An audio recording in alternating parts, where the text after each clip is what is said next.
screen starts glowing and the film starts rolling. You wanna be knowing what you might be in for. So give the show a listen and find out what you're missing. Put yourself in position for the easy good score.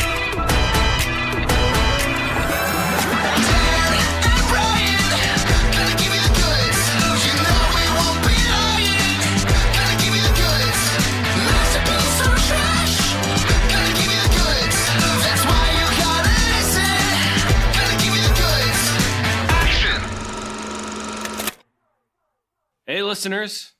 Oh, my goodness. I can't believe it. This is episode 200 of The Goods, a film podcast. Brian, you out there? 200, everybody. It's the bicentennial. I like that. Very, very cool to make it. You know, it's more than 4 years at this point because it was September 2020. And we record on average once a week, but sometimes the weeks stretch out a little, or we have to skip a week, or we do something in between, like a spectacular or something else. But that means, again, we're on 4.5 years of the Goods, a film podcast. It's kind of crazy to think that we were like in the heart of COVID when we started doing this, Brian. That's right. So we'll talk a little bit more about the path that led us here and what comes next when we do our spectacular, which will come after the theme month that we're in the middle of. Because, Brian, not only is this our 200th episode, it is the third week of our Dad Month, films about fatherhood. So here we go. That's right. We're smack in the middle of Dad Month. And I think you've picked a good film, both in terms of the month and to commemorate number 200. It's one we've been talking around, dancing around for a while. Yeah, so you probably know from the episode title that our selection this week is A Goofy Movie, the 1995 animated film. And there's, what's the phrase, Brian? It's addicted to context. There's a lot of context in A Goofy Movie. A lot of personal significance. That's right. Addicted to context is what podcast host Dan Carlin says. So before we dive into A Goofy Movie and its long shadow over at least my movie watching life, and I understand you to be a fan as well, Brian. That's right. Do we want to talk about that now, or it sounds like you got something else to say first, maybe? Well, because it's Dad Month, I thought we would talk a little bit about that first. So this is a film about fatherhood, but even more so about the relationship between a father and a son, which I guess is the essence of fatherhood, you know, or a father and a child. And I think it's, to me, one of the definitive depictions of fatherhood. It's a little bit complicated and a little bit prickly, but like in a way that I think it's very healthy to engage with fatherhood. Like, we can talk a little bit more about it and like who we find sympathetic among these characters and when. But I think you wouldn't find too many people who watch a Goofy movie and walk away saying, Goofy's a really bad dad. That's not going to be a consensus opinion. Goofy is a pretty good dad in this, and he represents some of the complexities of being a dad. In particular, he's a single father here, which is kind of unusual. Right. Yeah, we've got lots to talk about. Goofy movie specifically, but if we're keeping it broad now, what are your broad dad thoughts? So, Goofy does lots of funny things here. He talks about things that his father did, memories he has of his father as well. And obviously, we understand that he's forming those memories with his own son as well. And his son will talk about the things he did with his dad and the funny things his dad did. So in this spirit of like passing along stories of parents, I was wondering, Brian, do you have any like fun anecdotes or like just little stories, not necessarily like big heroic moments, but just like little stories that make you smile about your dad? Yeah, so I've devoted some thought to this. Dan sprung it on me last time and I wasn't ready. And like my dad is not really a funny guy. I don't know. I really had to think about like, and it's just that he's kind of serious. He's kind of a serious person. And I suppose manly, but in the sense of like, I could see him being a good pilgrim. Like if he was part of like early American settlement, he would be like an upstanding member of the community. He's like stoic and responsible. Like he's not like a lumberjack type of manly, but he's just kind of like buttoned down. But something that he will sometimes do that whenever it happens will really make my brother and I laugh. I don't know if it's funny, but sometimes he will tell like some dark and violent anecdote out of the blue and then like go back to normal again. And so an example of this is, I think maybe even when he was still in high school, he worked at a slaughterhouse. Wow. And so he'll be like, oh yeah, I remember walking through like knee deep in blood. And he'll just be like, oh, first job? You talking first jobs? Well, I remember. And he'll talk about that for a little bit. He also talks about how it was like when Rocky first came out. And, you know, Rocky he practices on the frozen side of beef. And he said that was what the people in the meat packing plant, like the teenagers, they'd emulate Rocky by punching the beef. Oh, that's funny. I do find sometimes that just in life, serious people can sneak in something that just makes you laugh really hard and really throws you off because you're not always like expecting them to be jokey, you know? Like even just in stories, sometimes I think of like Zuko in Avatar: The Last Airbender has a bunch of moments that make me laugh really hard. And it's because he's so serious most of the time. That's rough, buddy. Yeah, exactly.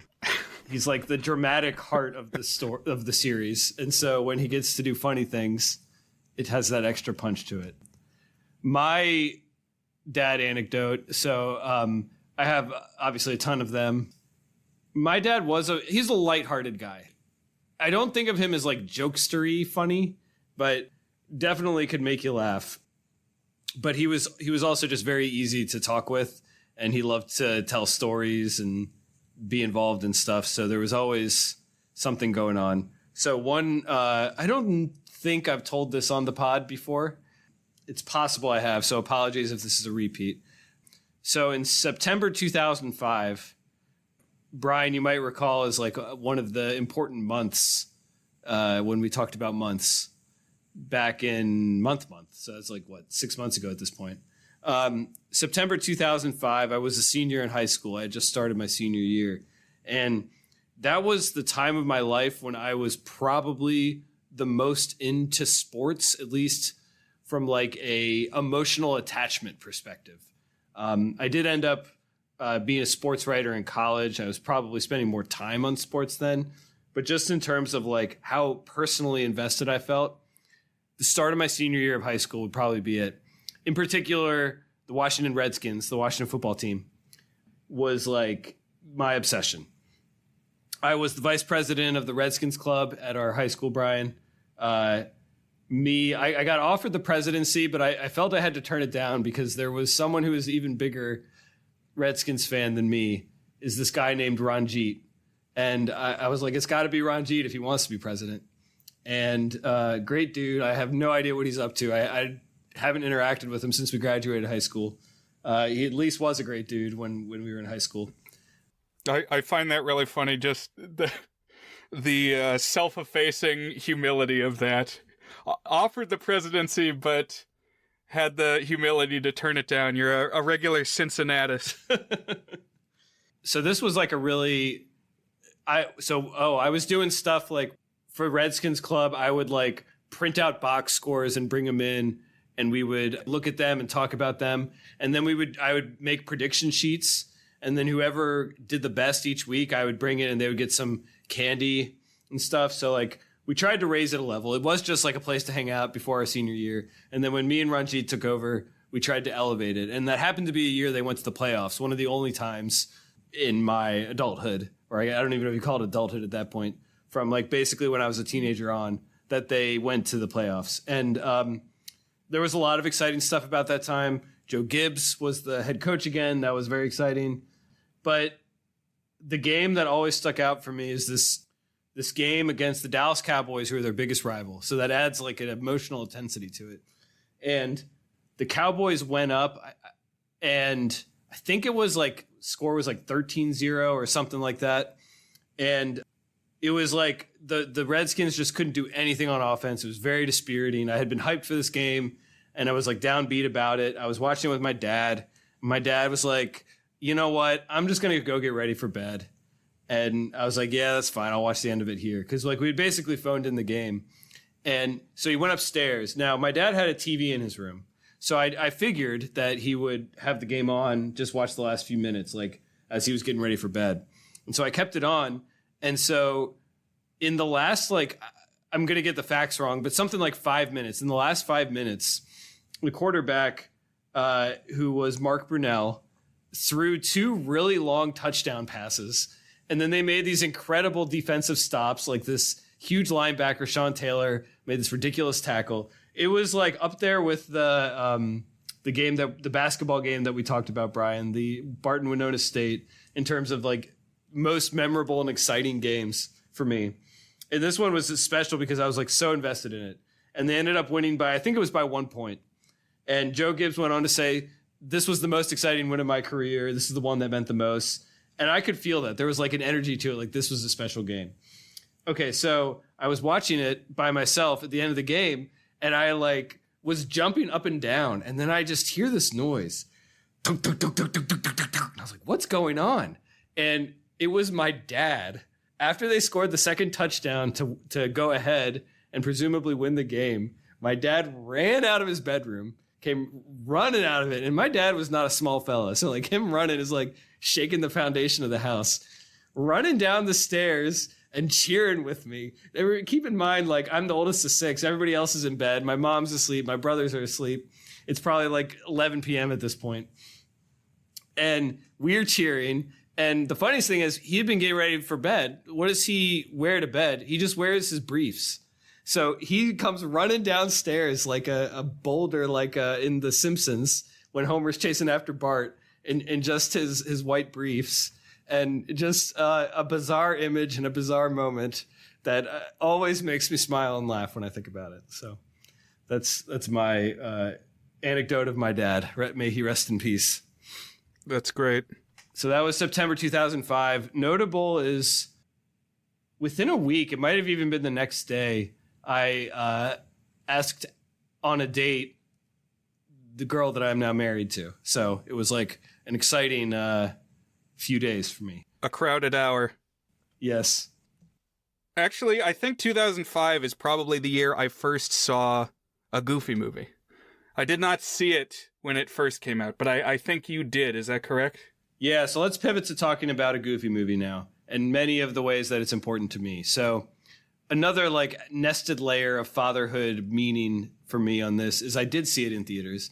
In fact, it is the film that I first remember going to see. Now, I believe I did see other movies before it, but like in terms of moments that I can actually recall, I would have been 7, I think. I don't know exactly when it came out in 95, probably 7. And I went and saw this. It was just me and my dad. And there weren't too many times that we did that. And so that's kind of special to me. First time I did it with just my dad, and it's a film about fatherhood. So I did see it in theaters, and I've seen it many, many times since. We got it on VHS.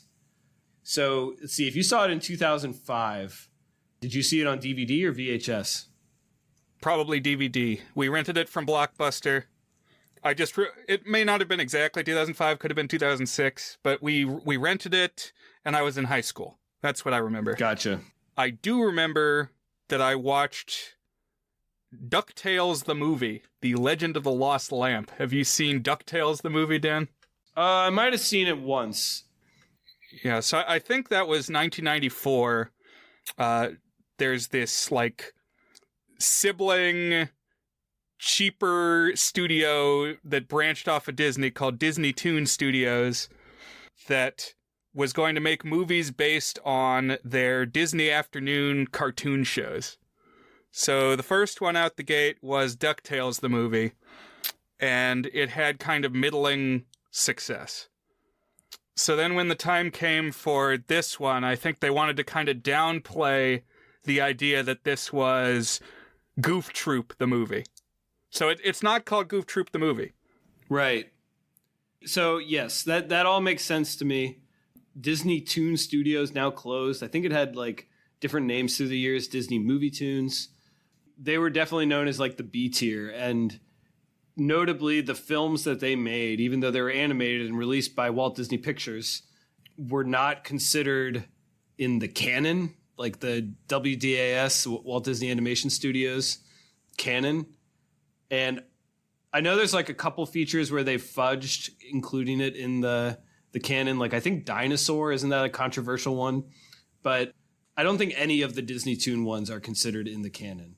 And they're the ones who made some of the like direct-to-video sequels, but also theatrical release sequels. And they shut down something in like 2015 or something like that. I don't know exactly. But yeah. I think they were around long enough to make Planes. So that's like the Cars spin-off of Cars. So yeah, so this a Goofy movie, I always just kind of knew independently, and I don't think it is reduced. Well, I don't know because I haven't seen it, but I don't think it is reduced by not knowing the original show that it is inspired by, which is Goof Troop. So maybe you can tell us a little bit about Goof Troop, Brian. What's Goof Troop? Sure. So I have not seen much Goof Troop. So if somebody in the Discord is like a comprehensive Goof Troop head, please sound off. I know it mostly from we taped off of TV the Christmas special, which I've seen many times. Only one or two other episodes. Of course, Disney Plus now makes it easy that if I wanted to watch Goof Troop, I could. But what I know is it features Goofy and Max, his son, and they live either next door or across the street from long-running Disney antagonist Pete.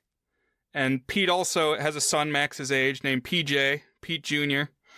He's also got a wife and a daughter who are mysteriously absent from this film. They really played up like the difference in the fatherhood approach and how do you father a son between Goofy and Pete in this film. So Goofy, like before really anything that we would know him from, like back in the 40s, Goofy was starred in these shorts that were like how to play golf, how to ski, how to swim. And they were all these shorts about like being a person who exists in the world and does something, but like is very awkward and goofy about it. Goofy, you know? And so I think these are typically pretty well regarded as shorts. I've probably seen a couple of them. So like the idea of Goofy as a domestic figure, maybe like intuitively strange given that he came to be like the comic relief character among Mickey's stable. Like if you just knew him, let's say before a Goofy movie, maybe even before Goof Troop, and just like how had Disney positioned Goofy the character? He's like the dumb comic relief opposite Mickey. Yeah, I mean, his name ought to tell you his deal. Good point. Very good point. So I think there is like some tradition of Goofy as a domestic figure. And I almost wonder, I can't say this definitively because I haven't seen Goof Troop, but theorizing is it's like, it's a phrase you've used before. It's like further adventures where like it doesn't have to be in the same continuity. It could be, but there's no reason it has to be Goof Troop continuity. Absolutely.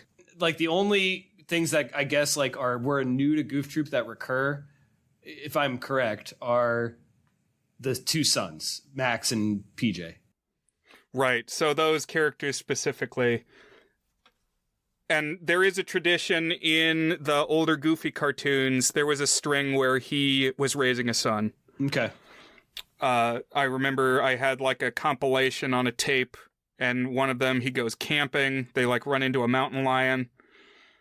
Look up the Everyman Goofy cartoons on like Disney Wiki or the various fan wikis. There's like this phase where it's like everyone in the world is a Goofy, and in some of them he's got a son. So one interesting thing, and we can just noodle on this for a minute, Brian. We're not going to get any definitive answers. It's come up before. So Goofy is an anthropomorphic dog. And so is Max. PJ, he looks more like a bear. I'm going to guess cat.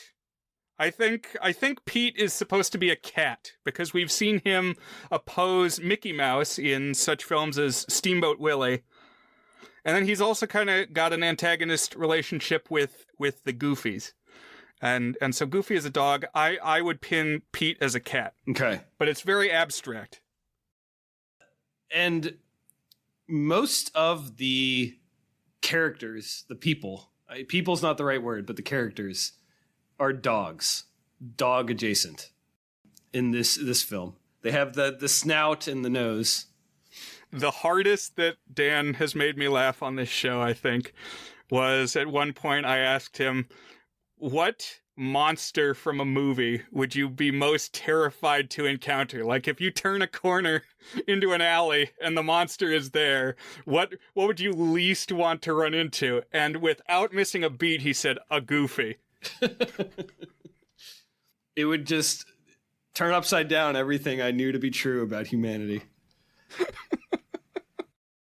Now, one thing that is oft discussed is in the broader pop cultural, it's in the internet, let's say, is okay. So eventually Disney's kind of branded it. So there's like the Mickey group. So there's Donald Duck, there's Minnie Mouse, there's Goofy. There's also Pluto, who is Mickey's pet dog. But if he's a dog, but Goofy's a dog, what's the qualitative difference between them? Do they have the same kind of soul? Do they have the same kind of sentience? When my brother talked about this on his radio show, he said, oh, those are just domesticated people. I don't think that's the case. I think it's more like having a pet monkey. Okay.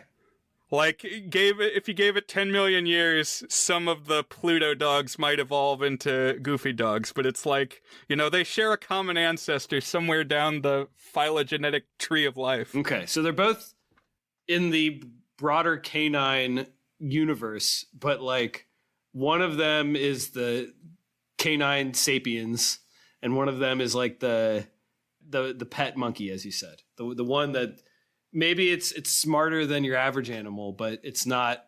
It doesn't have quite the same of like metacognition and human reasoning as does the Goof species. That's my thinking. Is Goof a species? What would you call the species? I think so. I guess so. There was this MMORPG that Disney made back in like the early 2000s that my brother would play called Mickey's Toontown. And you could pick an animal to be, and like one of the animals was a dog. So I guess they're dog men, they're dog people primarily. But yeah, there's kind of a mix, but mostly dogs. I imagine that like Duckburg is out there somewhere where DuckTales is going on. But then this is like Dogtown. One more question. So his name is Goofy, but his last name is Goof. Is that right? It's Goofy Goof? Because it's Max That Goof. is correct. It's Goofy Goof. Okay. And I was just reading up on it. At least in Goof Troop, Pete's name is Peter Pete. What? Really? Peter Pete. Interesting. That name, the last name did not come up for PJ or Pete in this, to my recollection. But I guess the last couple things I'll say is prelude before we jump in. One reason this film was kind of important to me, age 7, it's about parental tensions. It's also about crushes and like doing stupid things to impress crushes. Age 7 is like right around the time that at least I like really became aware of parental tensions as well as crushes. So like it kind of hit me just right and it stuck with me, but it's a movie that grows with you. And I want to think a little bit about how does a Goofy movie grow with you, Brian? Yeah. We both really love a Goofy movie. Yeah. Spoilers. It's going to get a positive reception. And I have a few other like thoughts and placements in such and such pantheons that we can talk about as we get there. So a Goofy movie opens with a scene that I probably would have regarded as kind of inessential or like non-remarkable when I first saw it. It was just like a tone setter. Now, maybe probably not my favorite scene in the movie, but like one of my favorite scenes in the movie because like it's just so intense and bold and like I'm surprised they went there. Yeah, it's an erotic horror scene. Yeah, so it's a dream sequence. We open with this like really lovely background. In general, the animation isn't as nice as a Walt Disney Animation Studio movie. I want to talk a little bit about some of the techniques and styles they use and how I think it kind of compensates for the fact that it's definitely not as high budget animation. I don't quite know if like some of this was CG rendered to get the sense of space or what, but it's this nice background. It's like this kind of open field with clouds. Right, it's this wheat field and wind blows the wheat. And I want to talk about the animation too because it's very good. Like, you can tell it's cheaper than a main studio theatrical release from Disney of this time, especially. But it's, like, still quite skillful and uses the resources that it has. Because, like, I would characterize it as flatter overall than something like The Lion King. But there's, like, camera movements and it like very, very intentional mise-en-scène. Definitely. And it does a really good job of drawing your eyes to the things that are interesting. So one of the nice things about animated movies is that you can have the entire screen be filled exactly how you want it to be. But if you're budget limited, it's harder to make things move in the background. And so if you watch this movie like 400 times like I have, it really starts to pop out to you that there's like major dead patches in some of the shots. Like characters just stand completely still. Their faces don't move, etc. I don't know if you're going to notice that the first 2 or 3 times you watch the movie because it does such a good job of pulling your eyes to stuff that's well animated. In particular, faces. The faces are really good in this. Like really good facial character animation, good character animation in general, but like excellent facial like expressiveness and great use of color too. I was like, I don't know even if you watch like an extremely Goofy movie, same studio, all that, this is just a much more attractive use of color, better backgrounds, like smarter about where it gets you to look. Maybe the budget was a little bit higher on this because that was direct to DVD release, but right, this was theatrical. Our Goofy movie original was theatrical, so I think that definitely makes a difference. But yeah. So anyways, this dream, yeah, he's literally seeds blowing in the air. He hears a siren calling to him. He walks and he sees on a pedestal Roxanne, his crush, and she like jumps down. First of all, the pedestal that she's on, very phallic. She jumps down and she's like lying next to him, staring at him and leaning into him to kiss him. She's like draped in a sheet practically. And then all of a sudden the timbre changes. Her bedroom eyes go away. And we're like the wheat becomes thorns and it becomes dark and scary outside, and Max's appendages start engorging and growing. And it's like, okay. I don't know why. I don't know what age I realized that like we're basically depicting a sex dream as the opening of a Goofy movie here. But of course, what's notable is not just that he's growing and expanding, but he's transforming from Max into Goofy. So it's kind of setting this theme here that a major fear of Max's is he's too much like his Goofy dad. Yeah, he'll turn into his dad. And this whole sequence is kind of like the first part of Michael Jackson's Thriller. It's a genuinely masterful opening. It's like, every time I watch it, it shoots up in my estimation a little bit because it's bold and like it's kind of scary too. And it's like just really intense and it's got all that imagery going on. And I just love it, Brian. Yeah, it's good. So then he wakes up and he's late. He wakes up to this phone ringing. It's PJ, so that's Pete's son, telling him that he's late for something. We don't know yet. Something that they're going to do. And so he has to hurry out the door. And so he has a brief encounter with his dad. His dad's like, oh, I could drive you to school. And he's like, no, I just got to go. And so he's got a stereotypical teenager's bedroom, very messy, music posters and junk everywhere. And he hurries out the door and he's on his way. And we get our first song, which is After Today. So, Brian, this is a musical like the Walt Disney Animation Studio movies. It has, I believe, 6 total songs if you count. Now, let me think about that. We have I think it's 6 total songs. That sounds right.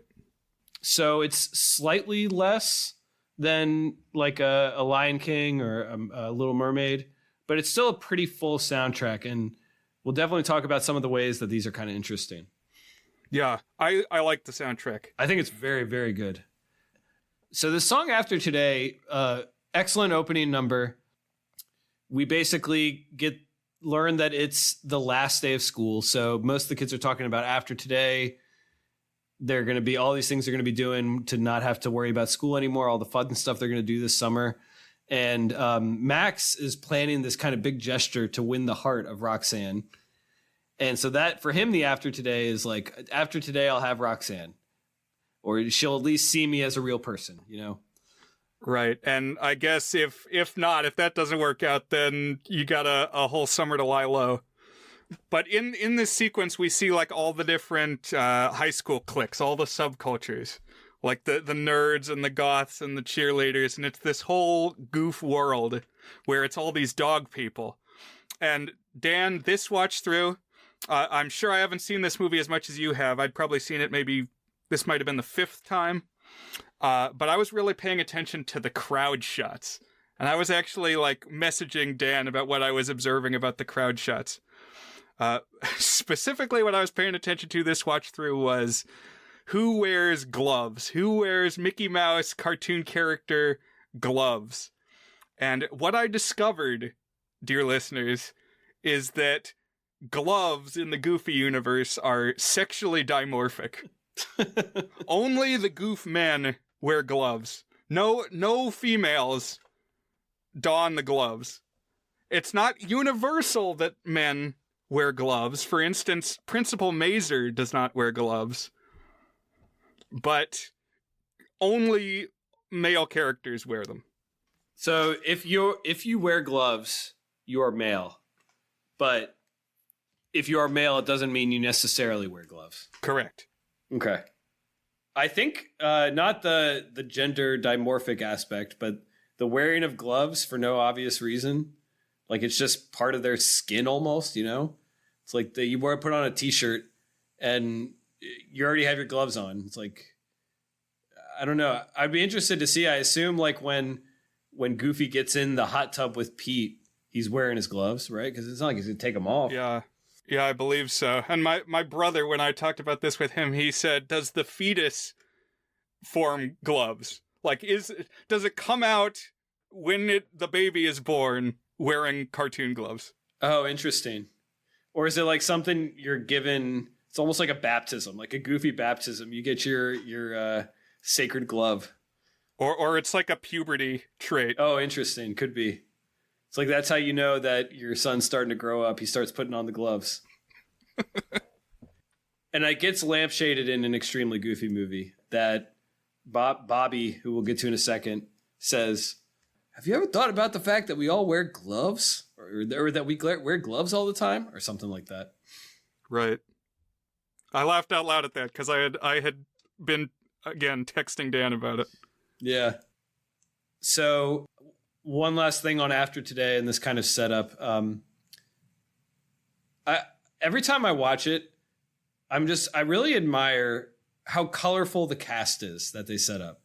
It's like there's like 15 recognizable characters, and we don't really spend more than like literally seconds with any of them except the main characters, you know? And so I don't know, like I feel like first of all, it draws you in. It has personality from the movie perspective. But like one thing that I always wondered is like, could they have done a Goofy movie TV show? So I know they have Goof Troop, but like a teen dramedy comedy type show, like somewhere between a Ned's Declassified and a Freaks and Geeks type show of the characters of a Goofy movie. I would probably watch that. Yeah, that I'd be into that too. So this song kind of functions as the I want. A line from Max is, I need a new me plus some positive proof that I'm not just a goof. Good line. Which, great line. Yeah. Because obviously he wants to like gain credibility. He wants to stand out to Roxanne and the student body at large. But really he wants to like get away from his father's shadow. So you kind of snuck in the title of another song there. I don't know if that was on purpose. I think one interesting thing about a Goofy movie is there's kind of two songs that build up Max's desires. And I think that's part of the reason his characterization is so strong. And like his incentives are so strong. That's right. It's like one diegetic and one non-diegetic. Right.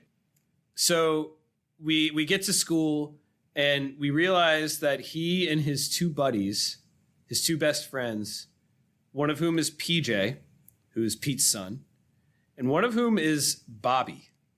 So Bobby is a stoner.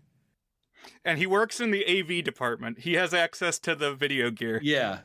So their plan is on this last day of school, they're going to hijack an assembly, last day of school assembly, and project video of Max reenacting a new Powerline video. So a couple things there. Powerline is this in-universe pop star. So one thing, I think I've said this, I said it last week. I don't think I've said it today. I joined our friend Andrew Milne, also known as Thrash on the Discord. I joined his podcast to talk about a Goofy movie one time, which is one reason I was a little hesitant to bring it to the pod. I was like, oh, I didn't need to talk about it again. I think there's enough stuff to talk about, and I wanted, of course, to talk about it with you, Brian. So I'm glad we're doing it. But one thing that we talked about briefly there is like, what star is Powerline? And this also came up in comments of somebody else's review, Hunter Allen, who's appeared on the podcast. So does Powerline have an analog for a 1995 pop star? I would say Michael Jackson, already kind of growing stranger by 1995 and not as huge as he had been. But remember that it takes a while to make a movie. A movie can be an idea for a while. I see you got some other names here listed as possibilities, potentially maybe Prince. I think I see a lot of Powerline in Bruno Mars, but of course Bruno Mars more recent. But what do you think, Dan? Well, there's a couple of things about Powerline. So one is his ubiquity. And when I say ubiquity, I mean everyone in the high school seems to like him and his music. This does not feel 1990s to me. 1990s, it was cool to not like popular stuff. That was a big thing, the whole slacker movement in the early 90s, the grunge movement. So this feels like an 80s version, an 80s vision of a pop star, like a mid to late 80s, which is fine. It doesn't need to exactly be the time it came out. I think people still recognize it. But I do think Michael Jackson is the obvious one, just in terms of like being universal and getting like pretty much perfect approval ratings. Like, who didn't like Thriller, you know, that album. And I think the reason Prince comes in is because I think his voice is more like Prince. And I think the way that he's drawn more closely resembles Prince. Like, Prince is a famously lithe and small person. And Powerline is like, he's not short, but he's got that sort of narrowness, and his face looks kind of like Prince's face. There's like kind of some similar intensity to it. So Powerline is voiced by an R&B singer named Tevin Campbell. So Tevin Campbell, he never really had a huge pop breakout. If you followed pop music, you might have known him, but he was pretty big on the R&B scene. And so if you followed R&B music, he's a name you would know. He got multiple Grammy nominations. He had a pretty long career. Got arrested in like a early tabloid headline type thing. And one thing is he kind of distanced himself from the Powerline thing. I think in part because Goofy Movie has kind of had a life where it's grown more popular and more respected than it was when it first came out in like the past 10 years, you know, past 15 years. Which I guess would put us not too far past it. Maybe 10 years is the right way to say it. Yeah. Just recently, Disney released a pop punk album that was covers of various Disney songs and prominently features one of the Powerline songs on the soundtrack. It sounds pretty good. Nice. I don't think it's Tevin Campbell back again. It's somebody covering it, but it's definitely Goofy Movie has undergone a reappraisal by people like us. For sure. I was there from the start, Brian, but yes. Well, you stuck it to the older critics. Me, 7-year-old me, showed him what's up.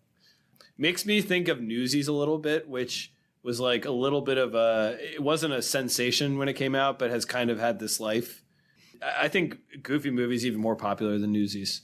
Like, you sometimes see Disney World type stuff with Max or Powerline or whomever, you know?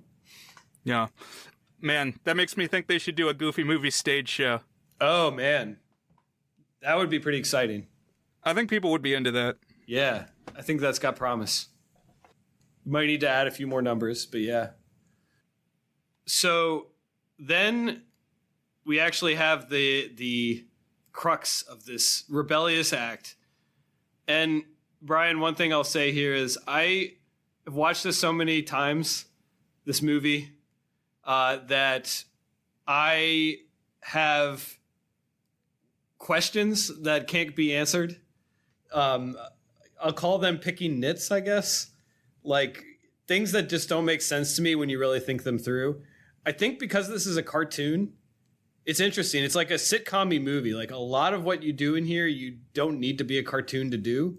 But I think because it's a cartoon, first of all, you get to have in some other great stuff that you couldn't do if it wasn't a cartoon. But it also allows you a sort of suspension of disbelief. It's like, this is a cartoon universe and things are a little wacky, you know? Right. So, well, a couple things about that.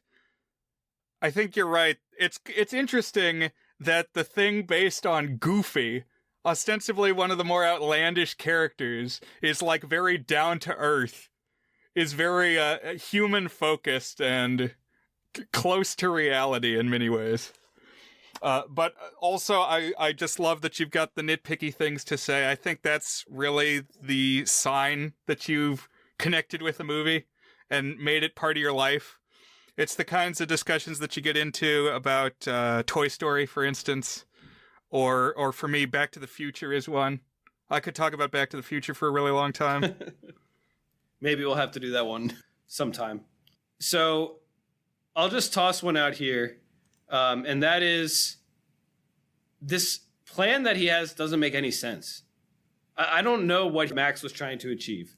So let's say what does happen. So it's this assembly, and they have the school president, who's Stacy. Again, this character we only get on screen for like 1 minute, but who leaves an impression. And then we also get there's this like Star Trek shirt wearing goober who appears in like 4 total shots. But one of those shots is him calling up to Stacy and saying, "Yo, Stacy, talk to me, baby." And I love this guy, and I love this moment. I don't know why they kept it in the film, but I'm glad that they did. And he's in a Spock shirt. He's in the blue Spock uniform. And like the kids are cheering last day of school. Woo, Stacy, you're a great friend, etc. And then the principal, who's voiced by Stephen Tobolowsky. Wait, no, it's not. It's I always get them mixed up. Is it Wallace Shawn?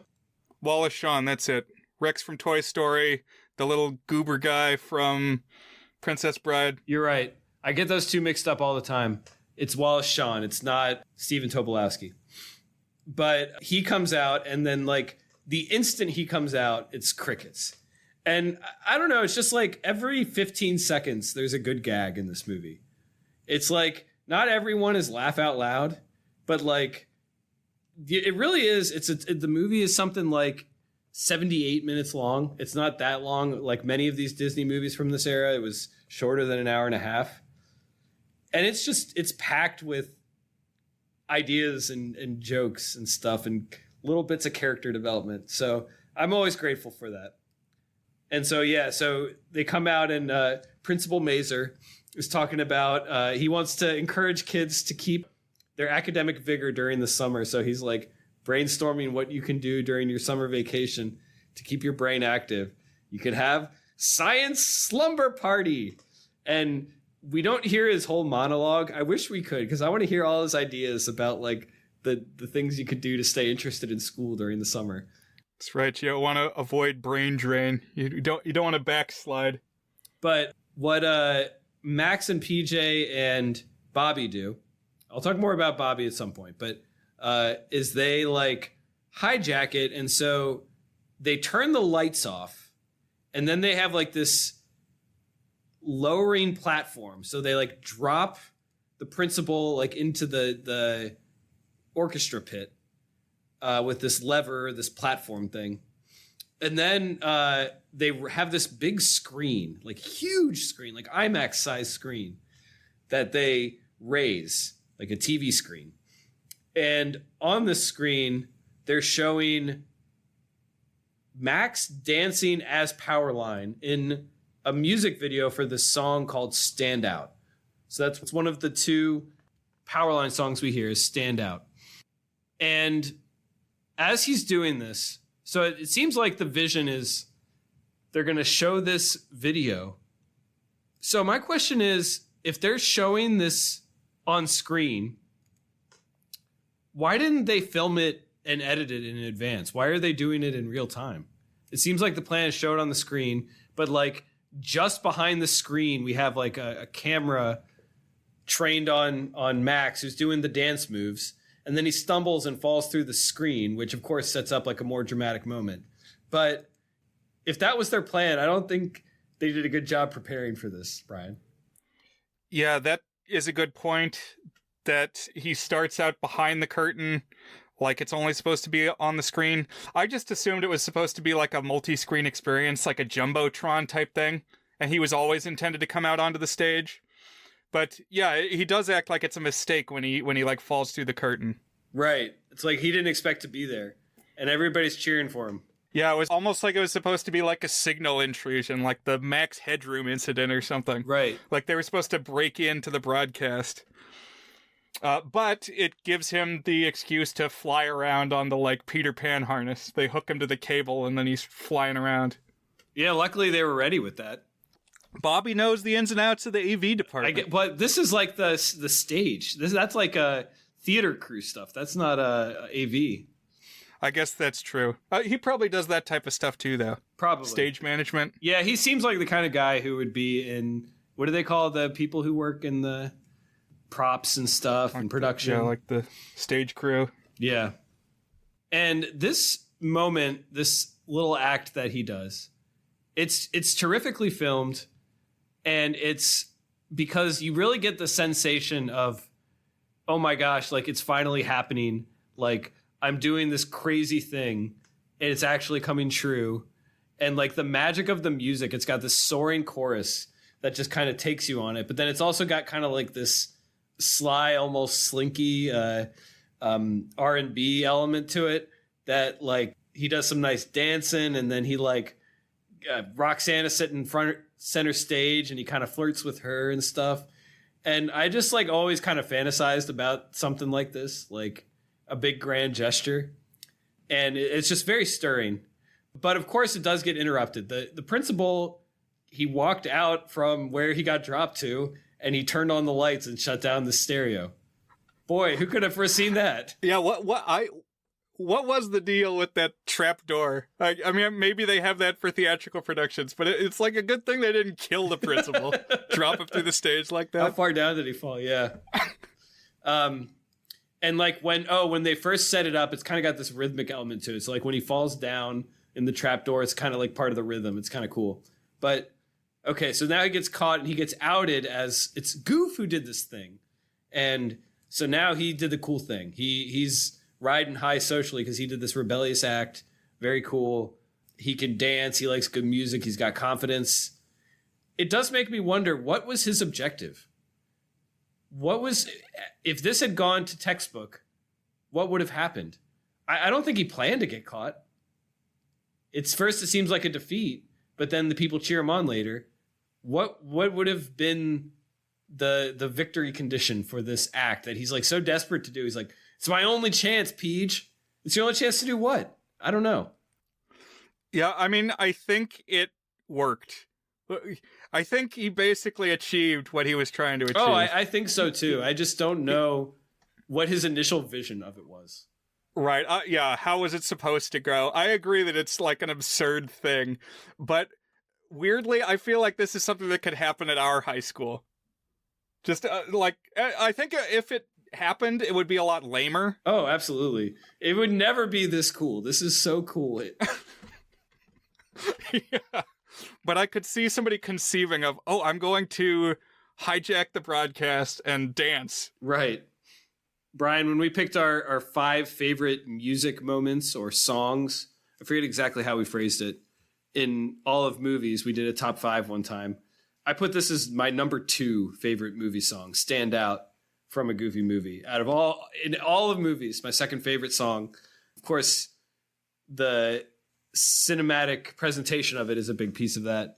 Just this sort of whirlwind of feelings. But I think you nailed it, that it's like he did get what he wanted, which is that people kind of thought more of him afterwards, and they thought it was cool, and they're going to spend the summer thinking about, I can't believe Max did that crazy thing. He's such a cool guy, you know? Yeah. There's a line in the song, if the squeaky wheels always get in the grease, I'm totally devoted to disturbing the peace. That's a good line. Yeah, great lyric. I like the animation here, too. We get the smokage. And, like, Roxanne reflected in the lenses of, he's got, like, mirror sunglasses. Right. Yeah. Yeah, so they kind of hook him on a thing, and he goes flying around, and, like, he's reaching out for Roxanne right when he gets busted, and lots of cool stuff going on. So then we smash cut to Goofy right as Max gets busted. And Goofy is working. So apparently Goofy's job is at like this department store, like a JCPenney type place or a Kmart type place. Yeah, he's like a mall photographer. I remember, or at least I have photographs of when I was like, 4, go to one of these places at the mall. Yeah. And so it seems like what his job is families schedule portrait times, kids come, Goofy charms them, gets them to make a smile, takes a picture. Boom. It doesn't seem like much of a career to me. I mean, maybe. I guess somebody's got to do it, you know? Is it enough to make a living as a single dad? Yeah, hard to say. Remember, it was a different era. Remember, Homer Simpson was the sole breadwinner of his family. But of course, he worked at a nuclear plant. Exactly. Yeah. I feel like working retail, even if it's like a more specialized version of retail, isn't going to be the same thing as a safety inspector at a nuclear power plant. That's a very technical position, you know?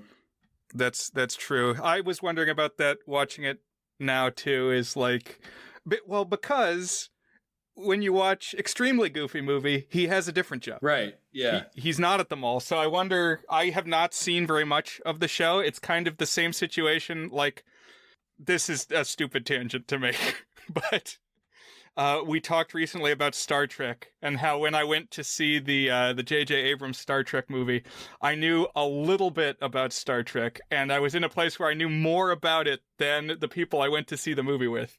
That's the position I am now in with Goof Troop, the TV series. It's like, I've seen 3 episodes, which I gather is more than Dan has seen, but does not make me an expert. All of that to say, I don't know what Goofy's job was in Goof Troop. And again, I think we don't even necessarily need to assume they're in the same continuity, you know? So just like, I feel like he could have a job in that show that he doesn't have here. But yeah, I don't know. I'd be curious about that because he has like a nice suburban house, you know? It's like not a big house, but it's if you're paying a mortgage. Dan's looking up Goofy's house on Zillow. How does he afford this? Yeah. The other strange thing is it appears like this is Pete's job too. So Pete's there at the mall with him. And maybe, I don't know, you almost get the sense that Pete's like a manager. He goes from place to place and helps stuff out. You don't really know. But like he does a photo shoot right after Goofy does a photo shoot. So he's at least like involved professionally with it. And so I was wondering about that too. Is like, okay, so is that is how he makes his money too? Is he works at a Kmart, you know? The vibe that I got was like the opening part of Back to the Future, when it seems that Marty's dad and Biff, wherever they work together, and Biff is one rung above. That sounds about right. It's like, I can't turn in reports with your handwriting, McFly. Exactly. Yeah, I think that's right. That's good comparison. So one thing you also said is that in the show, Pete has a wife and other kids. It's like Goofy is very clearly a single dad, but we don't see enough of Pete's family to know if there's other kids, if there's a wife or whatever. They're just kind of conveniently not mentioned because they don't really fit into the story. Or is it another single dad situation? We don't know. So my headcanon has always been that Pete was divorced and like the mom was some high-powered executive at some business paying alimony to Pete. And so that's how Pete gets like a lot of his money, you know, because we see him have a nice RV later too. That would be funny. Girl boss Pete. On the TV show, he has a wife named Peg and a daughter named Pistol, which is a strange name for a daughter. You're like a gun. Well, Pistol Pete is a famous basketball player. Oh. But that is strange for a girl's name. Yeah. This is like the first time we have a conversation between Pete and Goofy about parenting philosophy. And I will say that it's kind of occurred to me. I used to describe this movie as not having a villain, but Pete is kind of the villain in that he's at least antagonistic. He's giving Goofy parenting advice, and we understand it to be the wrong parenting advice. At least we eventually understand it to be the wrong parenting advice. Maybe grounded in a good place, but not what Goofy should actually be doing with Max. Right. It's a different paradigm, and the movie paints it negatively. Right. Like your kids must fear you, you know? By the way, I have met the voice actors for both Pete and PJ at conventions, so join our Discord and I'll drop photos of me meeting voice actors Jim Cummings and Rob Paulson. Oh, nice.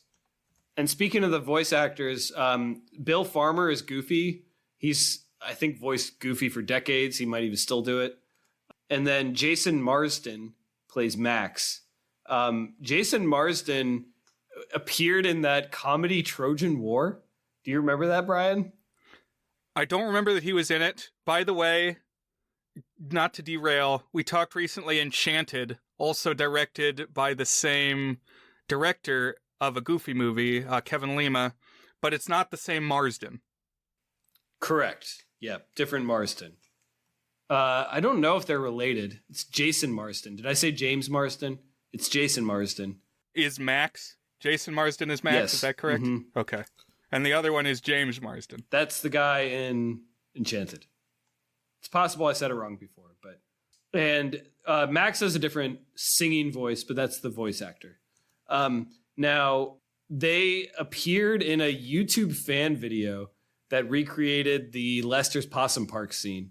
Have you ever seen that, Brian? I think if you didn't send it directly to me, it was included when you did your Top 100 Everything blog post or something. Yeah, another great one is a fan-made YouTube video where they did a live-action version of After Today with like all the different characters, but like real-life humans playing them and stuff. And so it's a pretty good one. So maybe I'll drop some of that stuff in the chat. The 1967 Dr. Dolittle musical also has a song called After Today.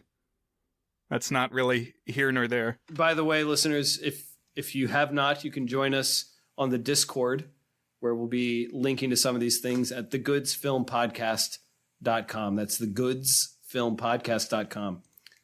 So we're like 9 minutes into this movie at this point, Brian, so we should probably keep things moving here. There's just always a lot, you know? It's just the way it is. It's so dense. So the principal calls Goofy with this sort of like unhinged rant about how his son is in a gang and could end up in the electric chair. Vague enough to not say what he actually did. And yet Goofy like takes it seriously without further inquisition on like what the actual transgressions were. Not great detective work by Goofy on this one, I would say. Yeah, if you're gonna give this movie a demerit, I think it potentially falls into the pitfall of, I've heard so many times people say, oh, my least favorite movie trope is when characters don't talk to each other. You know, when there's a failure of communication.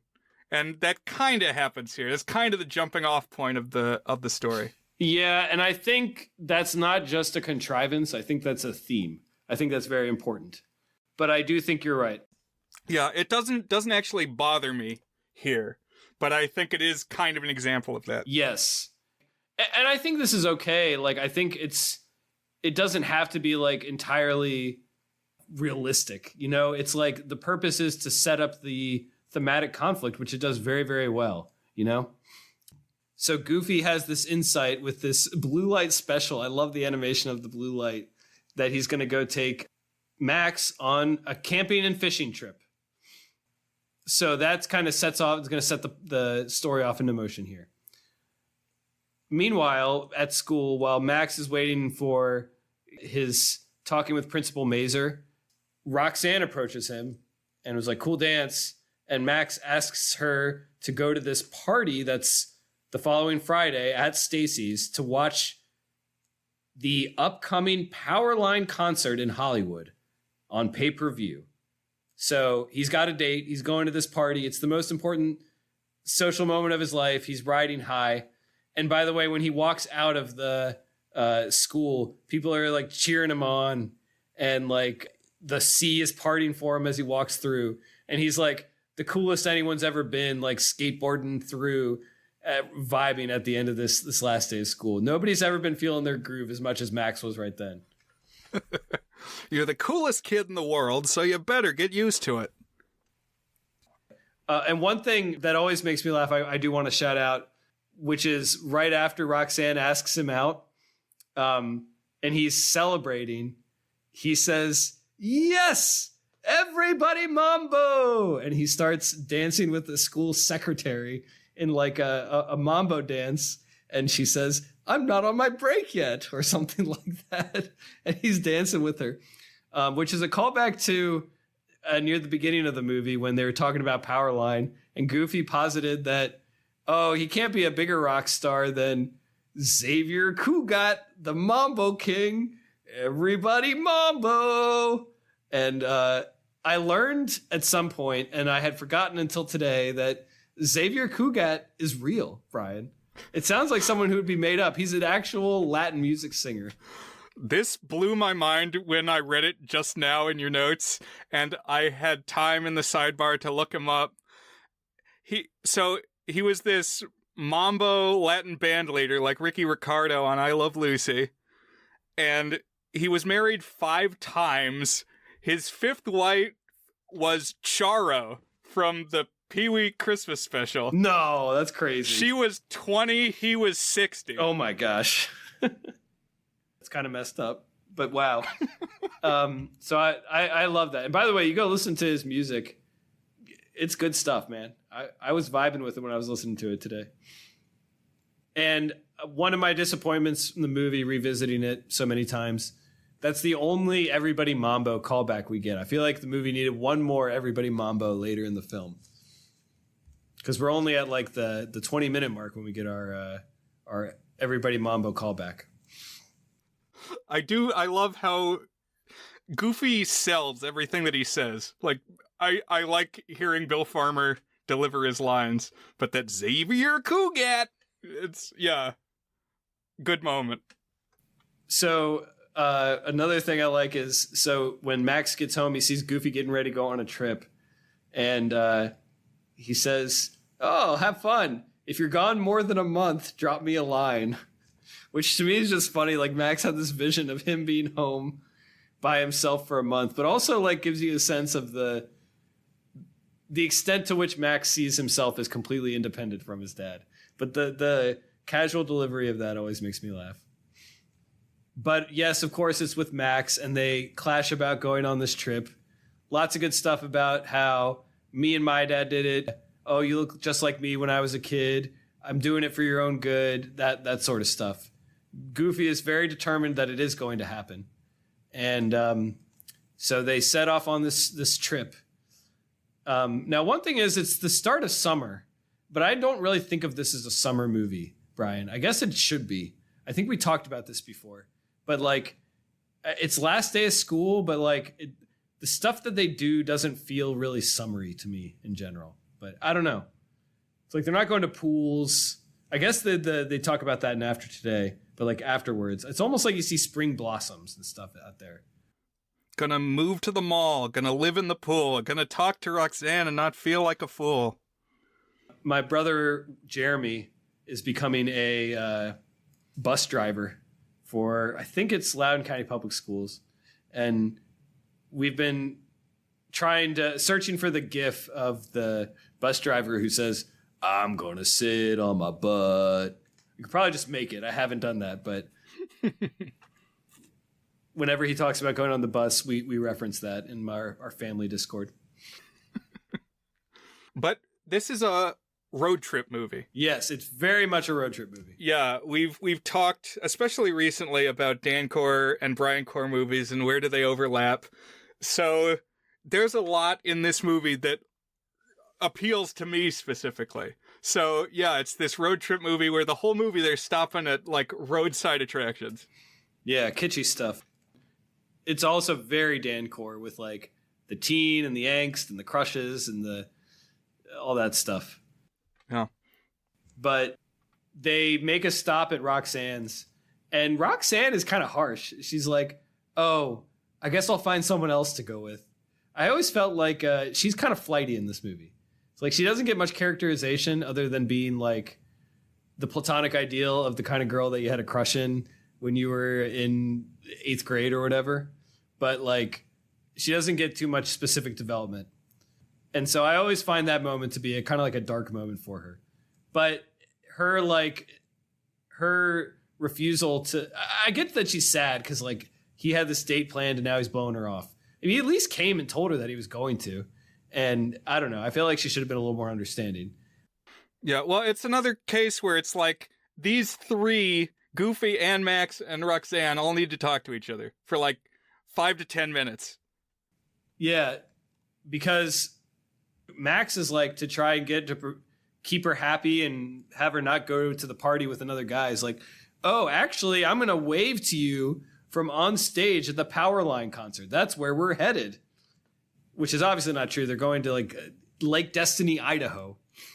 That was the one I was wondering if it was real. Apparently not real. Can't actually go to Lake Destiny, Idaho. I was going to guess it was not real, but that's disappointing because that would be a fun. I was going to say that'd be a fun Goofy movie field trip location, but as we'll see, they never actually get to Lake Destiny, Idaho, so maybe not. But at least it has a good name, Lake Destiny. You know? Yeah, maybe it's a place you can't get to. Maybe it's like a Spectre in Big Fish. Roxanne's dad is like this big growling brute guy who's very funny, and I didn't get it when I was 7. I got it probably most of the times I watched it after, but him is like this protective dad keeping the creepy guys at bay. It's just very amusing. Not that Max is particularly creepy, but you know, it's not like the guy in Ghost Dad. Put that bitch on the phone. I watched this with my dad this time, and he laughed. He likes the Roxanne dad character. He's like a bulldog man. But now they actually hit the road, and so Max is up a creek because he's lied to his crush, and he's stuck on this long road trip with his dad, and he's bumming, and they start bickering about what to do and what music to listen to. And one thing that they talk about doing is playing a road game of 20 questions, and it comes up twice where immediately you guess that it's Walt Disney, and it's always Walt Disney, which is pretty funny. And so Walt Disney exists inside his own world. I guess, yeah. I wonder, is he a human? And if not, what kind of animal is he? And did he somehow still create this world that surrounds him? I don't know. But then Goofy's like, you got to make the music with the noises around you. And he starts turning like diegetic noises of keys clinking and luggage vibrating and turning it into a tune called On the Open Road, which is excellent song. This is the crazy road trip driving sequence. So they talk about driving crazy and like literally physically driving crazy. And then, of course, they're driving each other crazy in the metaphorical sense. And this number goes kind of all out. A lot of thoughts on this one, Brian. So first, there's just like you get a lot of characters that you see driving around. It's like an exciting set piece filled with these people that, again, with some of them we're just seeing for one shot. So what are some highlights for you on this one, Brian? This sequence is awesome. Just, yeah, jam-packed with like every line basically of the song is a different character that drives by, and they're almost all funny. They're all interesting. I almost don't want to say my favorite one right off the bat. Okay. One that we see is this group of nuns. And I assume, Brian, that you have through the years caught that you see these nuns over and over throughout the movie. You see them first at the department store where Pete and Goofy work. You see them on the road. You see them in a cafe. And eventually you're going to see them at the end of the movie, too. Oh, man, I never noticed. The nuns are everywhere, dude. You got to keep your eyes out for the nuns next time you watch. That is cool. I noticed when they were at the diner. Gotcha. So there's also one of the characters is this larger woman who has a small husband. So that's the joke. But they're talking about doing like a nice trip, the odd romantic episode. But she looks a lot like the character who's the singer in the final concert. So I didn't know if we were supposed to take it to be her. I don't think so. Yeah, it's a good question. I did want to mention the fat lady singing at the finale concert, because if you watch this on Disney Plus, it is actually censored from the original release of a Goofy movie. What?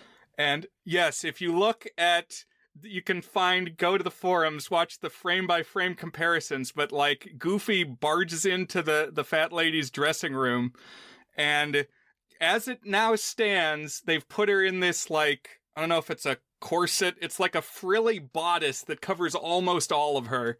And the original release, you saw a lot more skin. But also the opening sequence with Roxanne was like even a little bit more risque in a few frames. Really? Interesting. They like, got a little bit more modest in the opening. Huh. I'll have to look that one up because I've never heard that. And maybe it seems, listeners, like a weird thing to be hung up on, but it was the filmmaker's original intent that you see that stuff, and now that has been Bowdlerized. Maybe, yeah, something like that. I wonder what the right film is to talk about some of those ideas, because I feel like there's nuance to explore in that. Extreme cases one way or the other. But yeah, I don't know. One thing I think we talked about on pod, Brian, is that this segment also makes us think, or at least makes me think of Another Day of Sun from La La Land. Did we talk about that? I don't think we did, but it's funny. I mentioned I watched this with my parents this time, and immediately my mom said, "Oh, this is that sequence from La La Land," which is a movie that I showed her after I watched it at the theater. And that's the top review on Letterboxd too. Is like, or if not the top, it's one of the top 3, and it says, "On the open road, walked so Another Day of Sun could run." Yeah, because it's got a similar thing where like people are popping out and singing, and it's like this kind of long expanse of highway, and musicians are singing that you wouldn't expect to be there. And there's even a specific shot of like a back door opening and people rocking out in the back door. My favorite like 6-frame cameo is you see, like, again, it's when some of the back doors are opening. There's one that's a guy wrapped up, tied up with cement on his feet. Like he's about to be killed by gangsters and tossed into the ocean or something. Yeah, in the trunk like Goodfellas. And then in rapid succession, there's that bit with the guy with the cement shoes. My favorite is a hearse drives by and the Undertaker sings, and then the camera goes to the back seat where the coffin is, and the corpse sits up and starts singing. So good. And then they smash cut to a wide shot of all the characters, all like jumping up and down on the tops of their cars, very much like Another Day of Sun. And one of the people is the corpse. Yeah, he's doing like a jig, like kicking his legs out, jumping up and down on top of the hearse. And it happens so fast, it's like, did that just happen? Did I see what I thought I saw? It's pretty funny. Yeah, a lot of good details. So then, after this song, Max is still grumpy about the trip. Goofy's still driving, and we see that it's evening. And they get to the first stop that Goofy has planned for them, which is Lester's Possum Park. Brian, I'm certain that you would go see Lester's Possum Park. I love this. I would certainly go there. So I'm going to let you describe what Lester's Possum Park entails, but I just wanted to shout out one of my favorite YouTube channels. I'm sure I've name dropped it before. It's called The Carpetbagger. And his gimmick, he's this portly guy with like mutton chop sideburns and a little hat. And he's just on a road trip that never ends. It's like every day he will pull in at some different roadside attraction. He's been all over the country, and he just is always, he's like a nomad. He like lives in his car and he's just always on the go. And his mascot is the possum. Oh, interesting. And I wonder if he was inspired by this film. Could be. Oh, and speaking of inspiration, the follow-up thought on that On the Open Road looks like Another Day of Sun is Damien Chazelle is just old enough that he could have seen a Goofy movie when he was a kid. So I do wonder if, like, consciously or subconsciously, that really was an influence on him. Because we know that he has good taste in movies. He likes that thing you do, Brian. That's right. But yeah, so Lester's Possum Park, it's it's an animatronic show where you go in and they perform a song with the animatronic animals, which basically means it's a Rock-afire Explosion knockoff, Brian. And it's a very funny one, a very good one. Yes, so this is great, but I think it's worth saying that Rock-afire Explosion was a knockoff of the Country Bear Jamboree, which debuted at Disney. So I think this owes just as much to the original Country Bear Jamboree to the derivative products. But I think, yeah, very much it's trading on that like Chuck E. Cheese's is out in the community. It's a known quantity. Right. And kind of a hokey thing that you would go and see. Well, I think that I hadn't thought of the Country Bears Jamboree, but that totally makes sense because the thing about Lester is they're like hicks. The possums are all hicks. And he's got 3 companions. The 3 companions are Buford, Beulah, and Mordecai. And the catchphrase is, "Who's your favorite possum?" My favorite thing is that everybody else in the crowd is so into this. Just, they came for Lester. Max is the only unwilling participant. And there's like this toddler. Another thing that makes me laugh every time, this toddler who is like enthusiastically watching and sitting next to Max. And he looks over and she's got like this big smile right at him. And she's singing, da, da, da, da, da, da, like just not in tune with it at all. And it always makes me laugh so hard. It's so well executed. And of course, the animatronics are like firing off sparks and right, because that's always the joke with the animatronics is they never work. Not quite working right. Yeah. So Brian, one thing that I did one time is that a couple anecdotes on this. So yeah, they do a song that's called Lester's Possum Park, I think is what it's called on the soundtrack.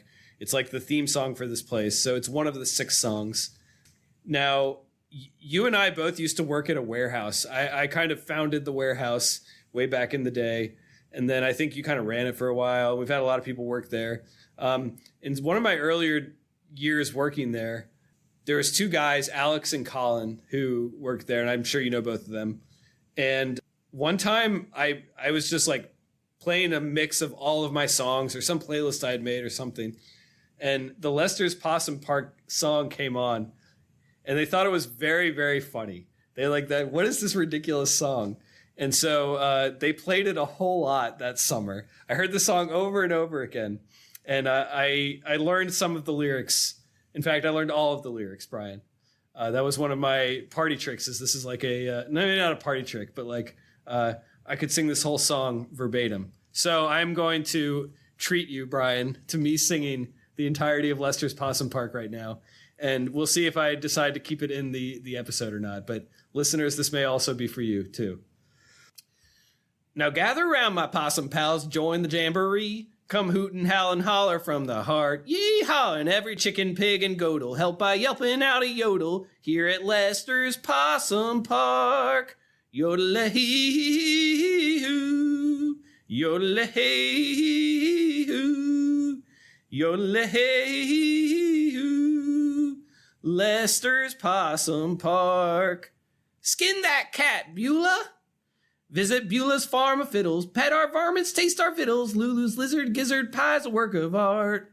Then do a do-si-do and dance like there's a possum in your pants down at Lester's Possum Park.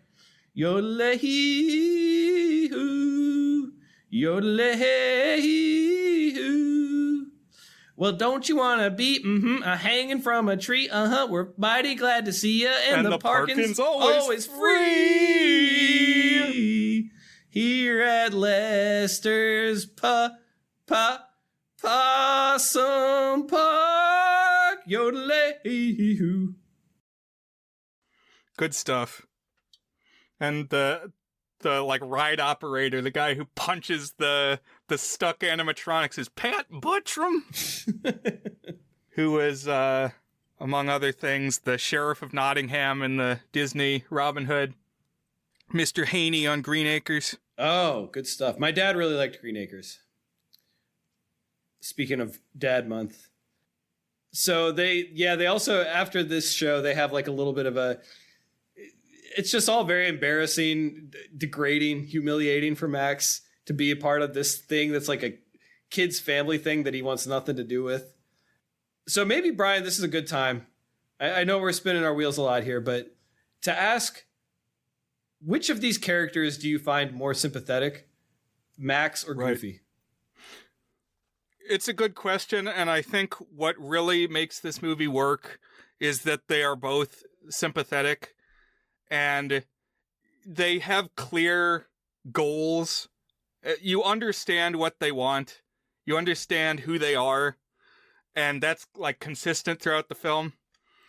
And it varies from scene to scene who you're feeling the most. At least it does for me. And in this scene, the aftermath of the possum park, I am very down on Max.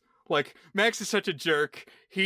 Goofy goes and buys him a possum hat, and he throws the possum hat away. And then as they're pulling out of the parking lot, the car drives over the possum hat. And there's like, the camera pulls out just enough that, like, right on the rule of thirds, the possum hat goes under the wheel of the car. And it just tears your heart. Yeah. It's a dark moment for Max. But what are you thinking? Are you pretty much on the same page? I do think it varies scene by scene. I think your perspective on those scenes also shifts from viewing to viewing. So one thing that I think you'll hear from people who saw it as a kid and then people who saw it as a young adult is that, and this is true for me, is that like when you're a kid, you're like, Max just wants to hang out with his crush. He wants to go to a party. Like, yeah, he should be able to do that. Like, kind of stinks he's being told that where he has to go, you know? And I think there's some of that. I think that definitely stands out. But definitely as you get a little bit older, you're like, wow, Goofy's just trying really hard to connect with his kid, keep his kid on the right path. And I think Goofy makes mistakes, but I think this is where Goofy kind of stands out as a good dad. Is like, he wants to be there. He's present. He's caring. He's trying to do his best with Max. And Max is just kind of pushing back. Now, keep in mind that Goofy is a single dad, so he's like a breadwinner, but also like raising his kid and like teaching him his values and like how to be a person and what's right and wrong and like all sorts of things like that. So when I became a dad, I was like, well, I bet I'm going to feel even more closely attached to the Goofy perspective on this. But it actually kind of went back the other way for me when I became a dad. Like, I am very sympathetic to Goofy's aims and even the ways that he goes to get there. But I think if you're the dad, if you're the grown-up, you're the one with the fully developed brain. Now, okay, it's Goofy, so maybe that's not the right thing to say about Goofy. But like, it's your job to use empathy and understand what's going on with your kid. And that's where the breakdown occurs, is like, Goofy doesn't apply empathy to Max. He doesn't try to understand what Max is feeling. He maybe tries once or twice, but like he doesn't work hard to get to the heart of the issue, particularly as they're planning this trip.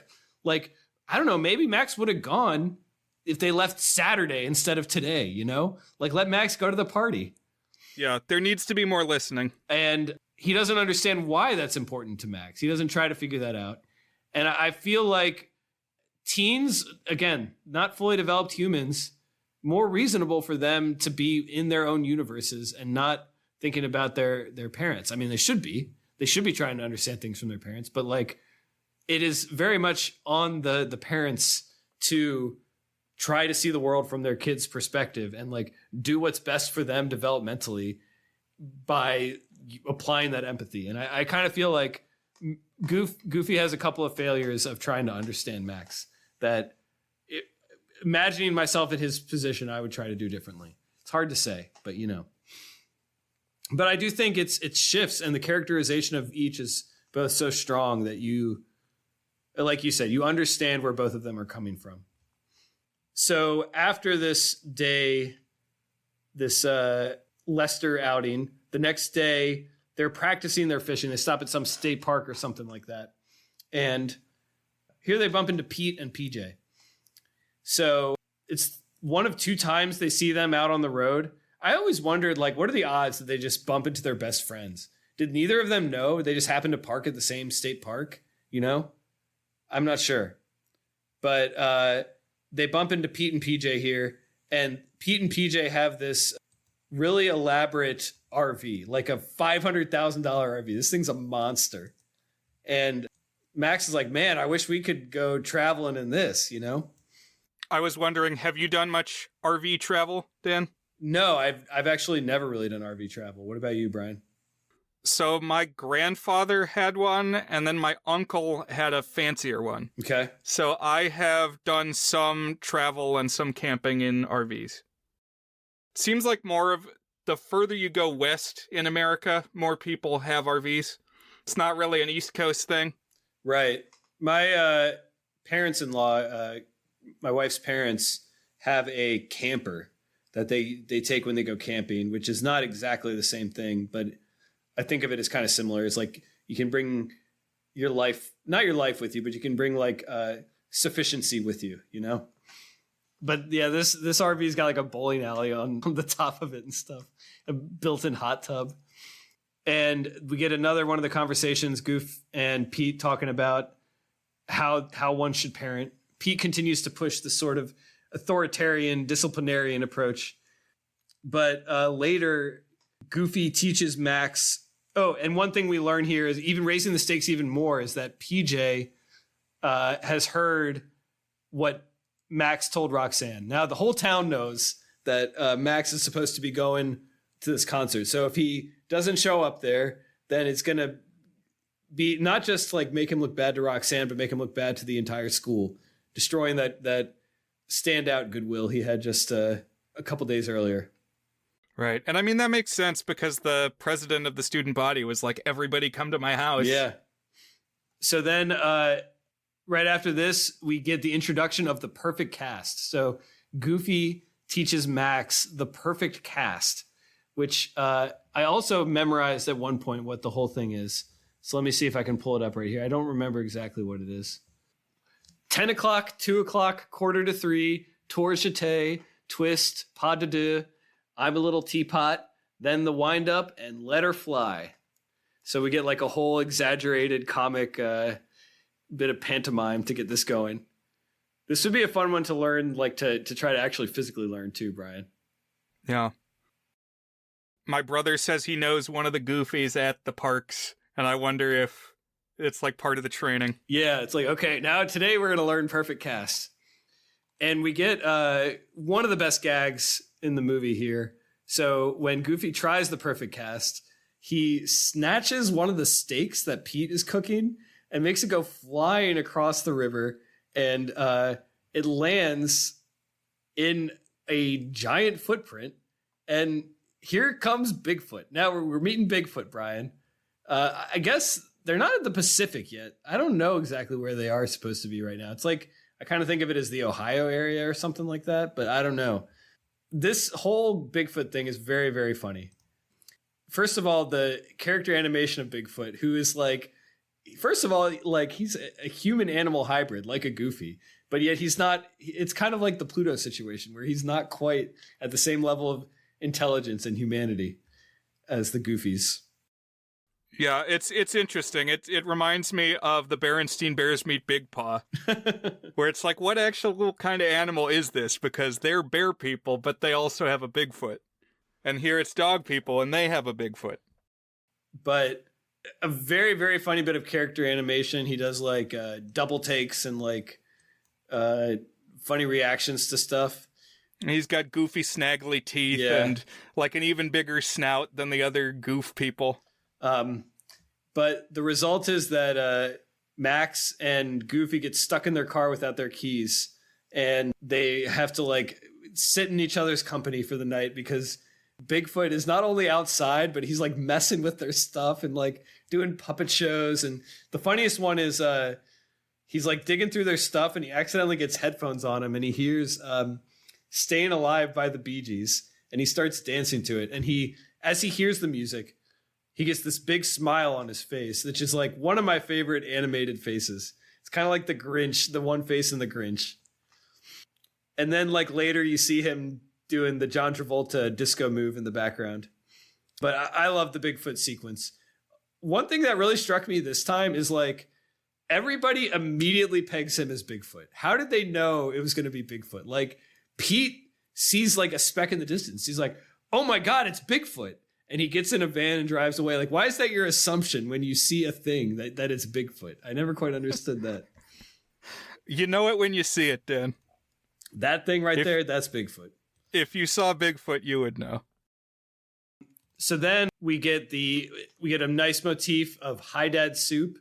I kind of like you just get the sense that Max and Goofy spending more time together just in general. They're like, the barriers are starting to break down between them. They're talking a little bit more. They're remembering things. they're understanding each other a little bit, like first in sort of superficial ways, but more and more as time passes. So the Hi Dad soup is that Max used to write messages in alphabet soup, and here he writes Hi Dad and hands it to him, and it's like a tear-jerking moment. Goofy gets like this proud, sad, oh my gosh look on his face. Yeah, I cry every time. It's the idea that why can't you be, Goofy remembers him as a kid, still thinks of him as a kid, and Max says, well, I'm not a kid anymore. That's kind of the tension of the whole piece, but that they still have this connection. And yeah, it ends with Max goes to sleep, but then Goofy looks in the cup and he's spelled out Hi Dad with the letters. It's really nice. This was probably the moment when I watched it in 2005 where I was like, this is a real ass movie. Like this is actually a good piece of cinema. People have slept on a Goofy movie. Yeah. Completely agree. And it kind of precursors what the climax is of the film as well. But another thing happens here in the car, which is that Max considers writing a note to Roxanne to tell her that he lied. But like in a fit, he comes across the map that Goofy uses. By the way, I love this map because it's got two icons on it. Hollywood and Lake Destiny, Idaho. Like everything else is just like states. And then Lake Destiny, Idaho and Los Angeles are the two spots. The two most important places in the U.S., Brian. And like, if you look at the map in Idaho, like the lake takes up the whole of Idaho. It's pretty good. But Max erases the pencil lines of showing the highways they're going to drive on to change it so they're going to go to Hollywood, go to LA instead of to Idaho. Okay, so to me, this is the plan that makes no sense. How does he think this is going to work? I mean, devil's advocate, I guess Goofy said, we will follow the map. But you could see that it's not going to the same place anymore. Right. He would know immediately. And we get a payoff on that because the next morning he's like, oh, I want to talk to you about something, Max. And he's like, oh, guess it was dumb that I changed the map. But to me, this one bothers me less because, first of all, it's like it's symbolic. You know, he's kind of rejecting Goofy. More to the point of what you're saying, he does it on the spur of a moment. He doesn't plan out this whole elaborate thing. He's just like, the map unfurls in front of him, and he's like, I don't want to go to stupid Lake Destiny. I want to go to Hollywood. And so he draws that. Oh, yeah, I understand Max's impulse to do it. I just don't think it would fool Goofy. Oh, no. But they kind of, like, make a little bit more sense because, yeah, there's this piece where Goofy says, Max, you will decide where we go. You will be our navigator. Right. Like, you'll decide, we have to ultimately end up at Lake Destiny, Idaho, but you'll choose the stops along the way, and you will be the one looking at the map, and I won't look at the map. Right. I'm not even going to look at the thing. But eventually you would realize you weren't in California. Idaho is not like California. Right. You'd be like, huh. And also, even if, like, let's say Max pulled the fast one on him, it's like, oh, boy, I guess we ended up in Hollywood. And Goofy's like, well, I guess we're here on our trip. Hyuck. It's not like you have concert tickets or anything like that. Like, this is not a fully formed plan in any stretch. Right. But this kicks off the next kind of montage sequence, which I imagine has to be one of your favorites, Brian, because they kind of go on this cross-country tourist trap tour. It starts out, this is kind of, again, more of them just like trying to get to know each other a little bit more. But like Max first chooses stuff that only he wants.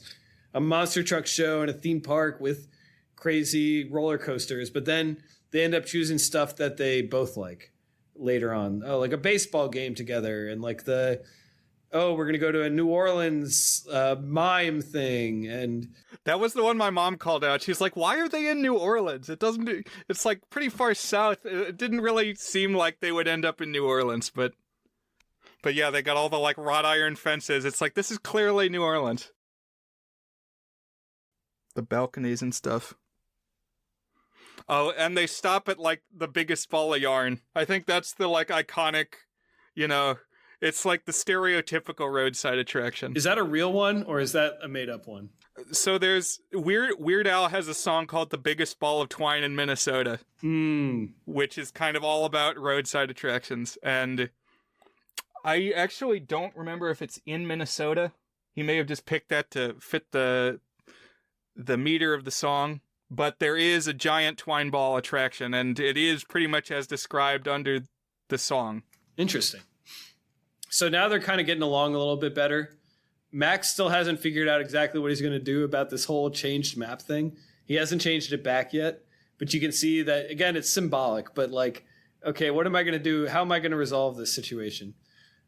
But they're getting along a lot better, and they stop at this hotel. It's like the Neptune Inn or something like that, which is like a kitschy mermaid-themed hotel. I would definitely go to this motel, Brian. Yeah, I like this. They got all the seashells in the room and like lamps that look like sea floats and stuff. It's a good aesthetic. Yeah, salt lamp or whatever. And Pete and PJ show up again. What, are they just following them around? Or are they like texting each other? What's going on here? But yeah, they show up at the hotel also, and they like, we're going to plug in our RV. Yeah, and it's like not even just the electric. They come in with the hoses, so they've hooked up the water, like the drinking water, and also the sewage. Like dump out the sewage of this RV, and it's like leaking out too. It's yeah. They order pizza, and so one famous thing about Goofy movie is people are like, oh, this is the best pizza's ever looked in movie. I actually don't feel that way. I don't like my pizza to be that goopy. Because it's very melty. Yeah, drippy pizza, like Cowabunga Ninja Turtles cartoon pizza. Exactly, yeah. Yeah, that's not the way I like it either. But cheese is a big thing in this film. Drippy cheese, because Bobby loves drippy cheese. I didn't talk about it. We should have talked about it. Because the one of the gags early on is he's the AV Club guy. How is... you almost even get the sense that like Bobby isn't in on the best friends group. Yeah, it's like they had to loop him in to pull off this project. Right. Like they don't know Bobby as well. But the payment is a can of Cheese Whiz. It's like the ultimate stoner thing. Cheddar Whizzy! And he squirts it in his mouth and stuff. Great readings by Pauly Shore on this one. Yeah. I feel like Bobby was there to say lines to put into the trailer.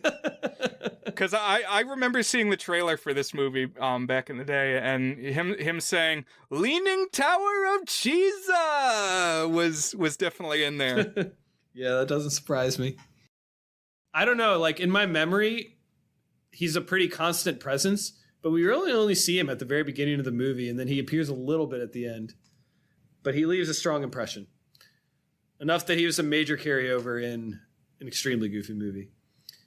But Pete overhears Max and PJ talking about the changed map thing. And Pete tries to tell Goofy that he's failed, that them getting along is false because Max has changed the map.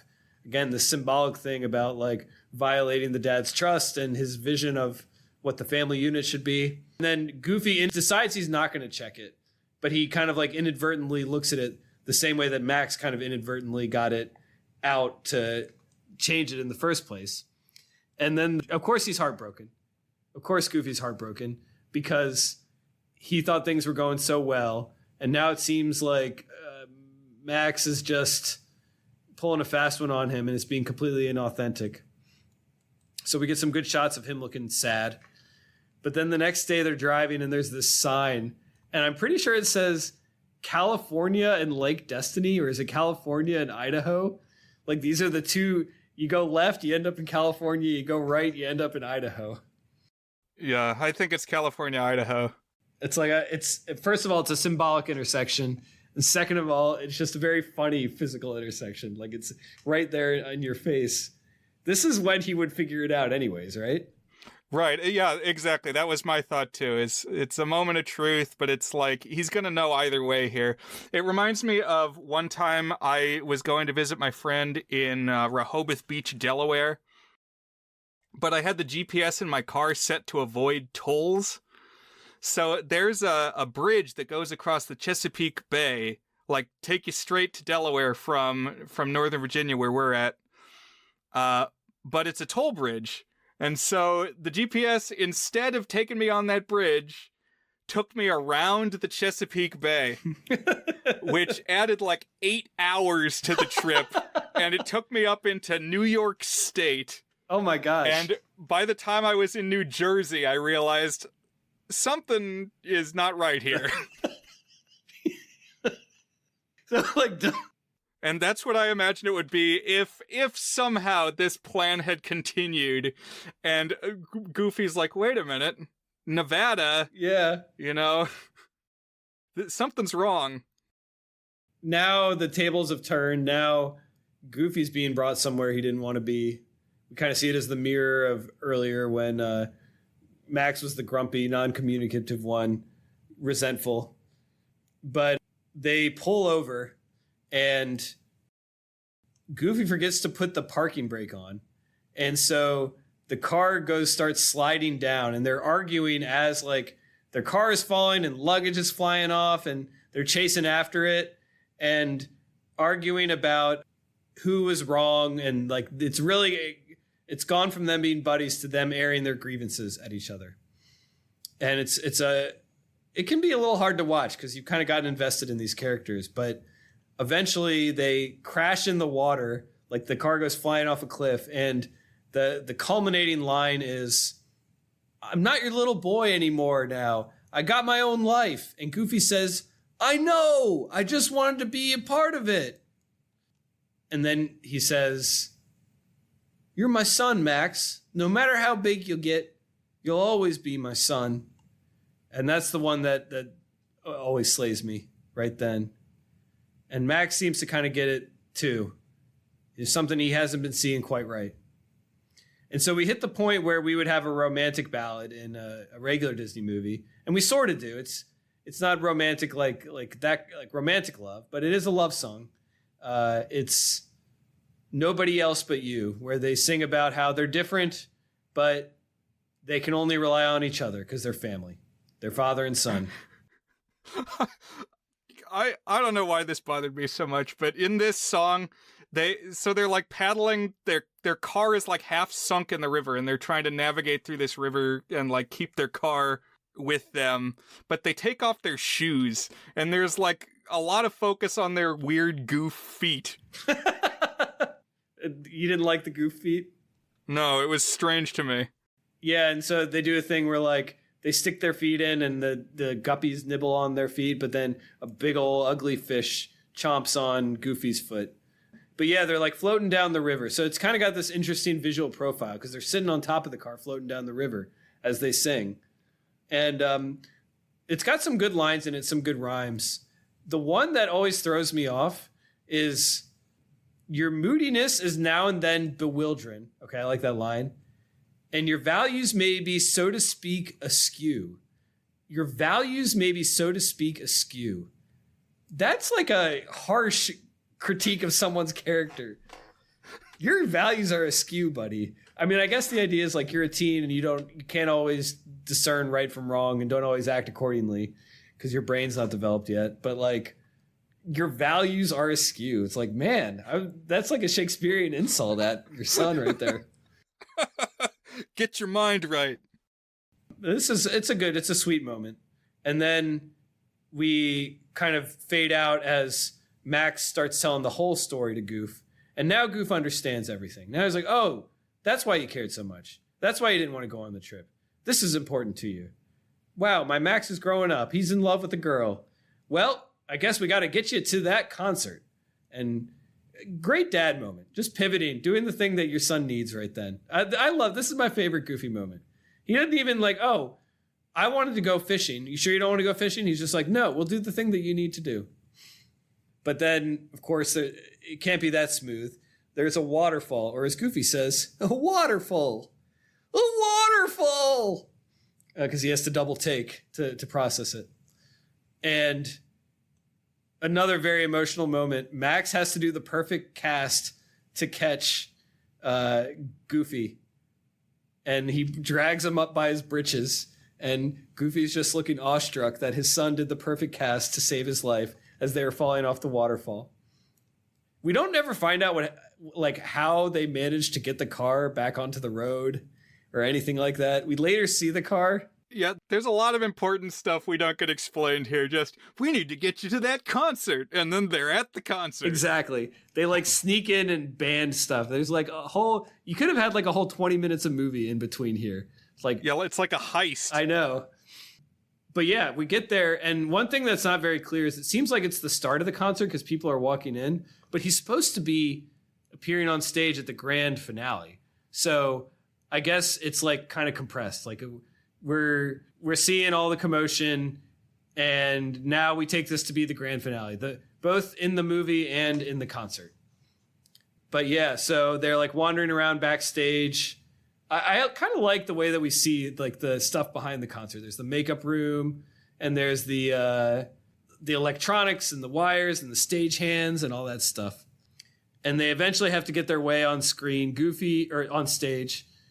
Goofy does it first, and then finally Max does it. He kind of swings down, and he like does this slide on his knees.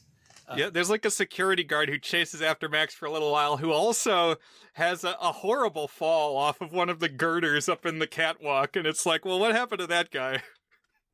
I hope he's alive. There's one of the Letterboxd reviews is something like, Goofy kills at least 3 people in this movie.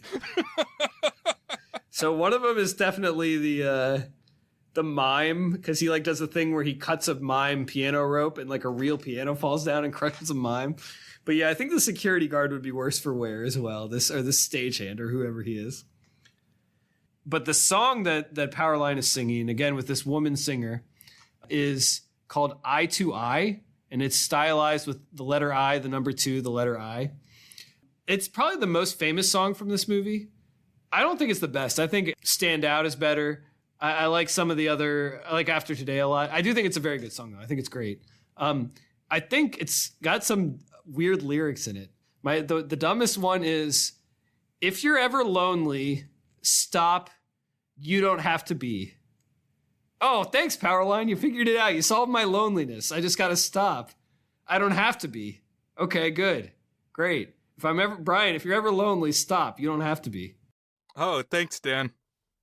But it's a good song. It's catchy. Yeah, and the point of it is that now Goofy and Max are seeing eye to eye. Funny how the 2 pop songs Powerline sings align exactly with the character arcs. Now Goofy and Max, eye to eye, they're dancing on stage. And Powerline, very 90s. He's got kind of like a toxic yellow that was kind of cool at that time. Lightning bolts and goofy hairstyle and stuff. Yeah, I was also kind of thinking when you said who is Powerline supposed to be, just now I was thinking a little bit of David Bowie, because he incorporated a lot of lightning bolts. I could definitely see a little bit of the singing style, not the same, but like that look, that kind of spacey, there's lightning bolts. And kind of the culmination is Goofy doesn't know what dance to do, and so Max is like, do the perfect cast. So now the perfect cast comes back, except this time they're not holding the fishing pole, but it makes for a very nifty little dance. But then Goofy also has some moves too. So I know it's kind of a tangent. We're running long here, but it is what it is. It's episode 200. It's episode 200. I've heard people say, this movie really makes you realize that Goofy fucked. Goofy fucks, man. Isn't that crazy? Extremely Goofy movie points it out even more.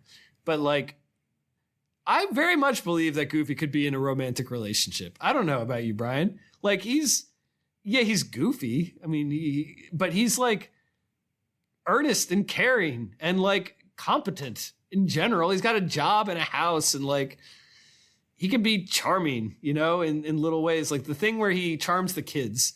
That's the kind of thing that makes you believe that he would have had some swagger, Someone would have found him adorable.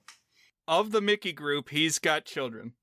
Like, Donald has nephews. Mickey has nephews, and you haven't even seen those guys in a while. Nobody talks about Morty and Ferdy anymore. But, Huey, Dewey, and Louie, we know them. Not biological children of the duck. Goofy hyucks.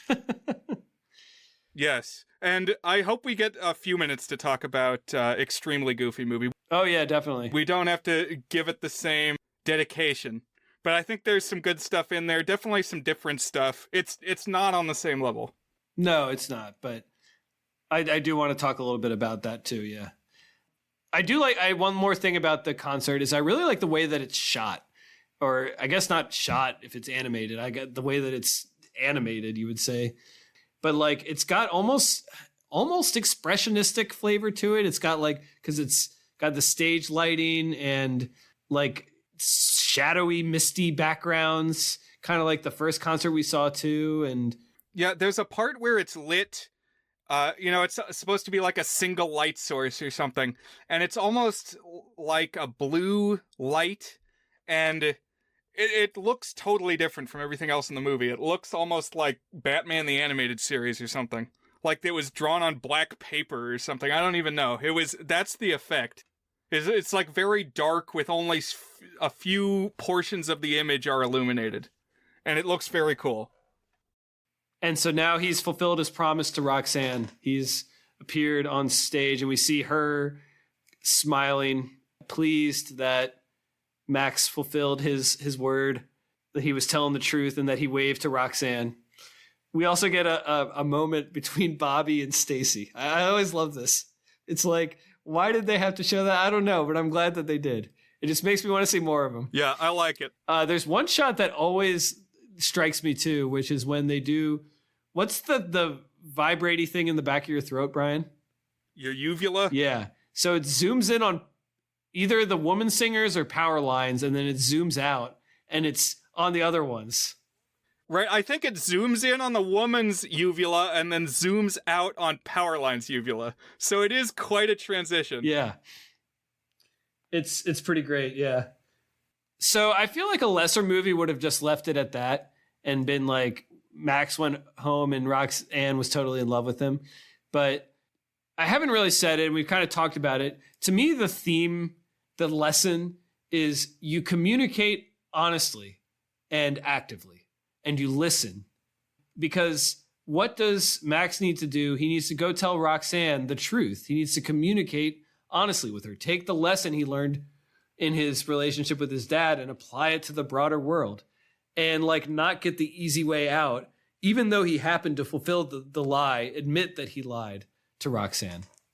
And so he goes, they drive home and the car is all beat up. That always makes me laugh too. It's got the wipers falling off and there's no windshield and it's sputtering and stuff. And he admits to Roxanne that he lied, and they wave to Goofy and the car explodes. And Brian, when I went and saw this in theaters with my dad, this was our biggest laugh. We were laughing about it as we walked out of the theater. I distinctly remember the moment of me and him talking about that and laughing as we walked out of the theater. The car exploding because Goofy does a cheeky wave and then boom, the car blows up and he goes flying through the air and lands in the porch roof. And I feel like finally this is the moment in the movie. If you're a Goofy fan, you've been waiting for Goofy to do the hoo-hoo-hoo-wee. It finally happens when the car explodes. And he comes down through the awning of Roxanne's porch. It didn't happen on the waterfall, didn't happen with any of the Bigfoot antics. It was now. And I'm glad that Max introduces Roxanne to Goofy, because it's the whole thing, the movie opened with him being afraid of being his dad and being ashamed by that. But that's another thing is Max has sort of started to accept that I'm going to change, and some of the ways I change will make me more like my dad. And I don't know, it's got some complex stuff going on in it, Brian. Great characterization. That's a Goofy movie. Phenomenal film. Very, very funny. Very grounded. There's not too many animated movies that are almost a sitcom drama premise, especially with animals or whatever. It works. It's unique. So we will rate it. We'll talk a little bit more about it. One or two more anecdotes on it, and then we can talk about an extremely Goofy movie. So one is Brian, one time you got me a Powerline shirt, treasured possession of mine. Another thing is I got a Goofy Movie board game for Christmas last year or the year before.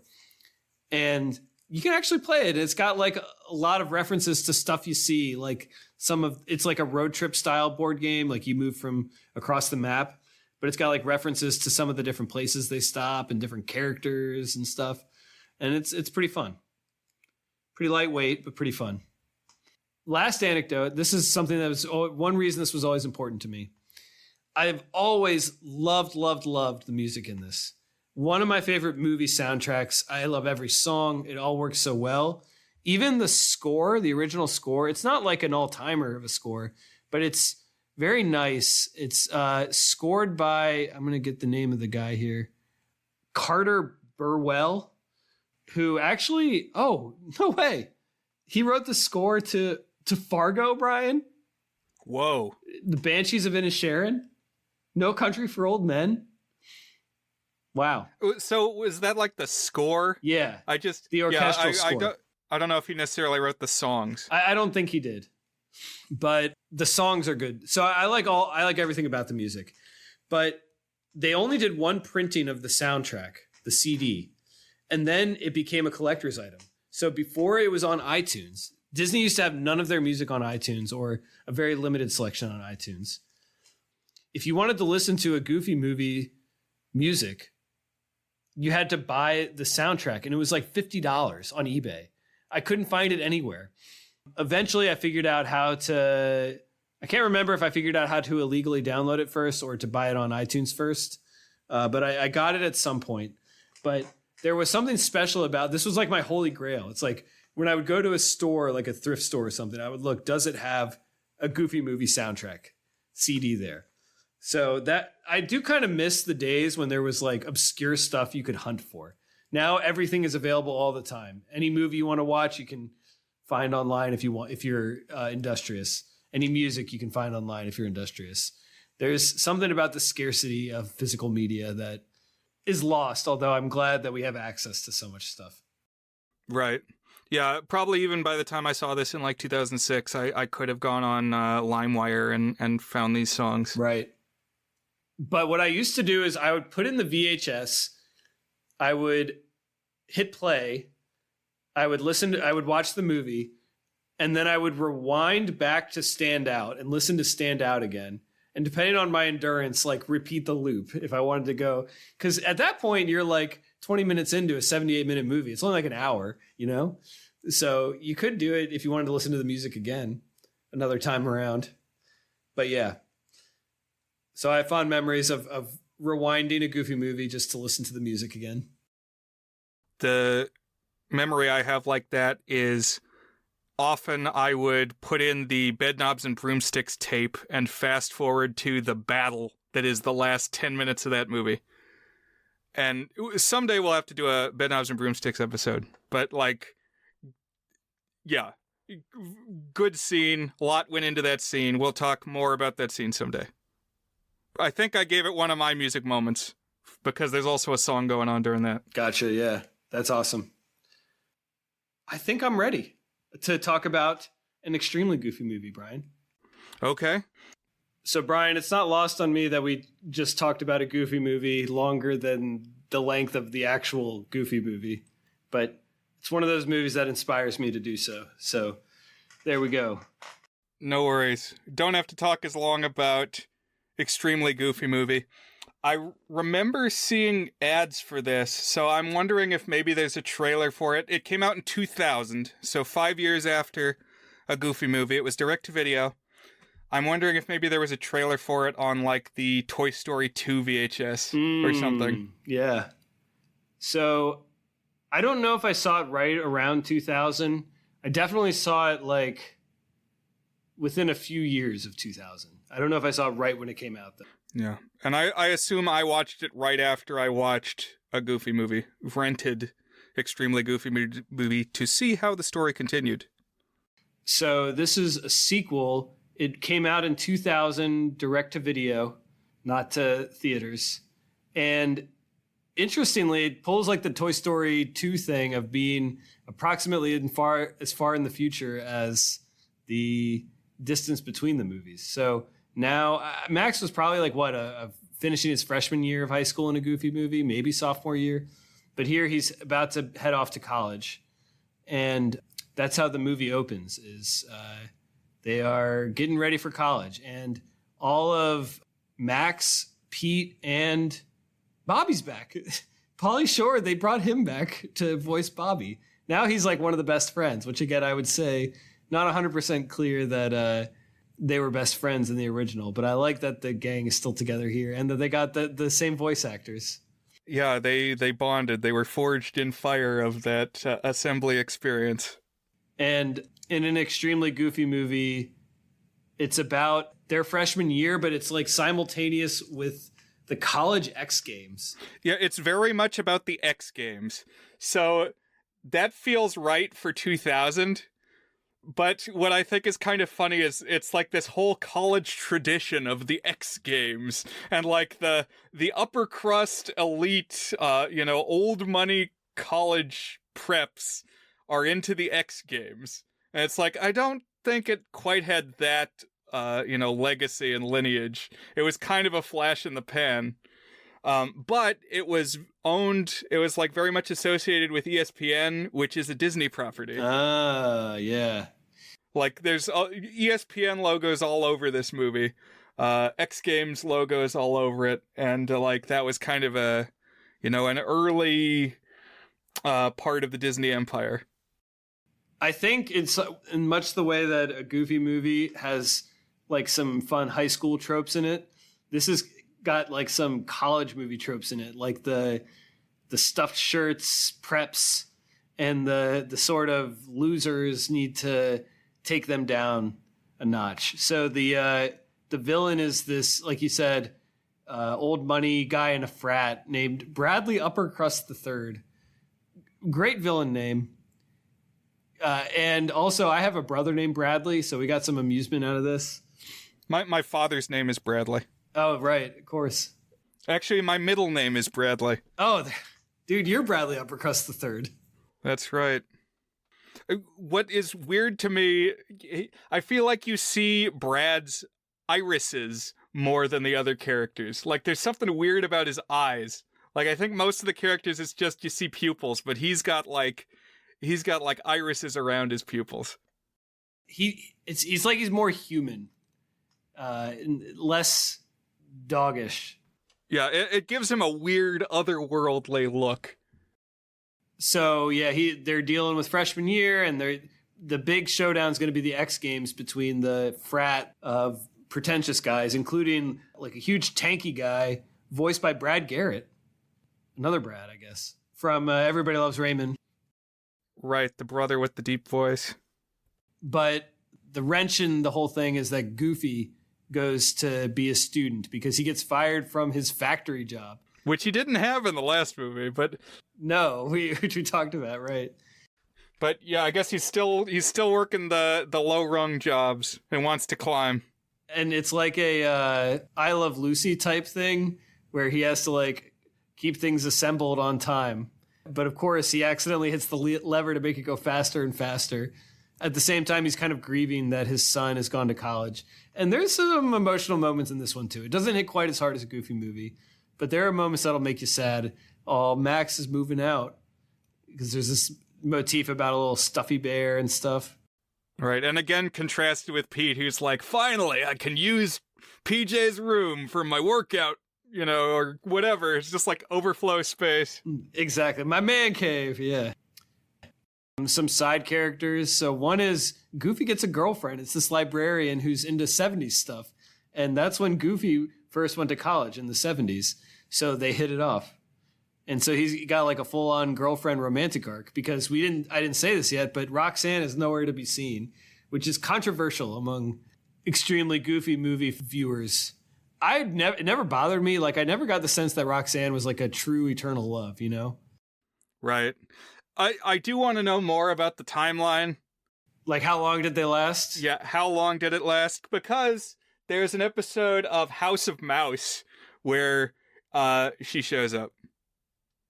which was like, a massive Disney crossover show. I have not seen much of House of Mouse, but it was kind of like, early 2000s, and it was like a nightclub where all the Disney characters would show up. It was kind of like right before they did stuff like Kingdom Hearts and Wreck-It Ralph, and so the newer films don't show up, but like everything up to that point in like 2002 shows up. That's interesting. I've never seen that. I think we might have had a VHS of one of them, but I don't think I ever saw it. The librarian woman that Goofy dates, I met somebody at the graduate school that I'm at. She was already married, but she very much gave the vibes of this librarian lady. I don't know. I met somebody that was immediately my thought. It's like, oh, looks like the extremely goofy librarian. Yeah. And one thing we've talked about is like, as you get older, you tend to find like the sitcom moms to be more attractive than the sitcom daughters. I was getting a little bit of that with the librarian lady this time. Yeah. Yeah, she's cute. And she's charming. She's like very sweet. Right, and she's got the sexy librarian thing. I mean, she's like intelligent. Mm-hmm. Also, PJ has a love interest this time around. So they're kind of spreading around who gets the romantic intrigue. But this is the first time I've watched this since we covered Bucket of Blood, Brian. And the girlfriend for PJ is this beat poet lady. Right, so they go to a beatnik cafe. A lot of the prominent subplot of this movie is spending time in essentially the cafe from Bucket of Blood. Yeah, which I definitely dug.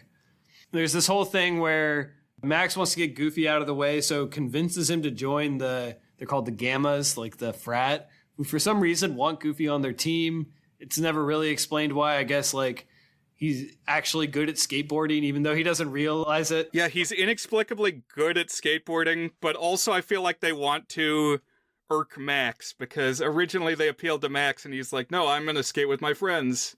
Or if all my friends can't join the Gammas, none of us will. Some reviews I read in Letterboxd posited that this movie could be read such that Bradley Uppercrust has a little bit of a thing for Max, and that is him being mad, is taking it out, like his vengeance to crush Max. Have you seen that stuff, Dan? I've seen some of that stuff. No, I haven't seen that stuff, Brian. But yeah, he definitely gives a little bit of that energy. I was trying to think who the voice actor was. It's Jeff Bennett, who does all kinds of cartoon voices, but I feel like he's doing an impression of Jeff Goldblum. To me, he sounds very much like Jeff Goldblum when he's doing the Bradley voice. Okay. I can kind of see that. And so it all builds to this final X Games thing, and the whole thing is that the Gammas, of course, cheat. So they have to find a way around the cheating Gammas to win. And the whole theme is similar to a Goofy movie, a little different, but like where Max has to figure out how to coexist with his dad, basically, in this new life state that they're in. I had a couple of like very minor assorted thoughts on this one, Brian. I guess overall it's pretty good. It's like it's not as sharply defined as a Goofy movie, but it's pretty gag dense, and the characters are like pretty clear and well defined, and the conflict more or less works. Like it's pretty solid and it's pretty well animated. Yeah, it's not bad. It's reasonably good. If you had to make a sequel to a Goofy movie, they definitely like did a good job on that assignment. But with so many of these sequels, it's like, did it need to be made? And probably it didn't. Oh yeah. Overall, it works. I miss the music. There's no songs in this except there's some disco songs. There's a lot of ska. There's a lot of ska music in the extremely Goofy movie soundtrack. Wait, really? I feel like whenever there's like a crowd shot at the college, they're playing ska music. Yeah, maybe some in the background, it's kind of inspired by that. But like the numbers, you're right, are pretty much all disco numbers, kind of in line with the Goofy and his librarian girlfriend, like in 70s stuff. Yeah, Goofy like falls asleep while he's taking an exam and he has an acid trip for some reason. Yeah, it's pretty funny. There's one thing that I saw this time that I'm like 60-70% sure is a really obscure fan reference for the fans. Okay, what happened? I could be wrong. I could be making this up. So on the poster for a Goofy movie, there is a fish. Okay, so I noticed that more this time than I've ever noticed it before because it's like fairly prominent. It's like a large, silly looking fish, and we never see that fish in the movie. Exactly. There's a fish on the poster. We never see the fish in a Goofy movie. And he's like smiling as if he's an animal sidekick. He's pretty prominent. I guess he's the guy who bites Goofy's foot or something, but like he's mugging like he's gonna talk. He's not in the movie at all. Well, there's one phase where they go through water and like a blue fish kind of pops up and looks at the screen. And I'm like, is that a reference to the fake fish from the Goofy movie poster? Probably not. The red herring, if you will. Except it's not red, it's a blue fish. Maybe not. Maybe I'm just making stuff up. But that was how I interpreted it. I like that headcanon. But yeah, it's fine. And it's got some funny stuff, and then it's got some nice stuff, and then it ends with everybody happy again. And Goofy has a steady girlfriend, and he graduates. And the last scene has Max in a suit, and this really threw me off. I was like, Max can't wear a suit. This doesn't look right, because it's like a graduation party. But I don't know why that just seems so wrong to me. Oh yeah, and the X Games trophy is hanging around. That one always made me laugh too. It's like you're right, the ESPN branding. And then did you stick around for the credits of all the characters dancing? Yes. So I thought that was fun also. Yeah, each of them gets a little dance cycle. There's a really good disco number for like the first date for Goofy and the librarian, and it's the most effort they put into the animation itself, and I'm glad that there's a disco in this one, just like they were Staying Alive in the first one. Well, that's it, Brian. 200 episodes, 2 movies today. In the can. Easy peasy. I've enjoyed it, and I'm looking forward to retrospecting and future-specting with you and our extravaganza. Oh yeah, so we'll have to see what form that takes. It'll be fun. It's been what? I guess we did something for 150. I think we did for 150. Yeah, sesquicentennial. How do you say that? Something like that. Yep. But I think we have reached the point at which we rate, and then you will tell us what our next dad movie pick is. So Is It Good is our signature section where we each give the movie a rating on our 8-point goodness scale, ranging from very not good, a 1 out of 8, to our masterpiece rating, toward a good, an 8 out of 8. Brian, is a Goofy movie from 1995 good? A Goofy movie's really good, Dan. I'm glad that we've tossed it on here for as monumental an episode as number 200. I think I'm going to edge just into the masterpiece territory. Going to give it an 8 out of 8, our toward a good rating, because I think it really delivers. And it's like more emotional than you would expect a Goofy movie to be, but it's also funny. The music is great. It's catchy. Each song accomplishes something. It's like thematically pertinent, and you understand how the characters are feeling, but also there's just so many visual gags. Like in the On the Open Road song, there's a bit where they just like drive under an overpass and the camera like tilts under the overpass. And it's like, that was a cool bit of animation. Like a pot, knocks off the top of the car, like hits the bridge. And just every little thing is kind of polished. And even for a cheaper animated feature, it's like they put love into this thing. And like I care about all the characters. Even as villainous as Pete is, it's like you can kind of understand where he's coming from. And it's like, this is not the approach that Goofy should take. But like his his Weltanschauung, his worldview is like fully realized. I think that's well said. I'm also going to give this an 8 out of 8, a tour de good. This is one of my favorite movies. When we did our top 100 movies at our 100th episode, I marked this as my number 6 favorite film. I think I would bump that up to number 4 at this point. I've seen it enough and thought about it enough since, certainly more than Shawshank Redemption, which I had at number 4, and Rudy at number 5, probably as well. But one of my favorite movies. Everything we've already said, it looks good, especially for the pedigree. It does a great job of like making you notice the stuff that's important to the story. And it's just so touching. Just great. Goofy's one of my favorite movie dads, not because he's the best movie dad, but because the way that he engages with fatherhood and tries to be a good dad is so touching to me. And I want to not be exactly the same dad as Goofy, but I want to be as invested in my kids as he is in Max and be as present as he is. And it's just very funny, very touching. Everything we already said over the past too long now for this episode. I'm all in for a Goofy movie. I'll always talk about it, always stand for it. I've possibly seen it more than any movie other than That Thing You Do.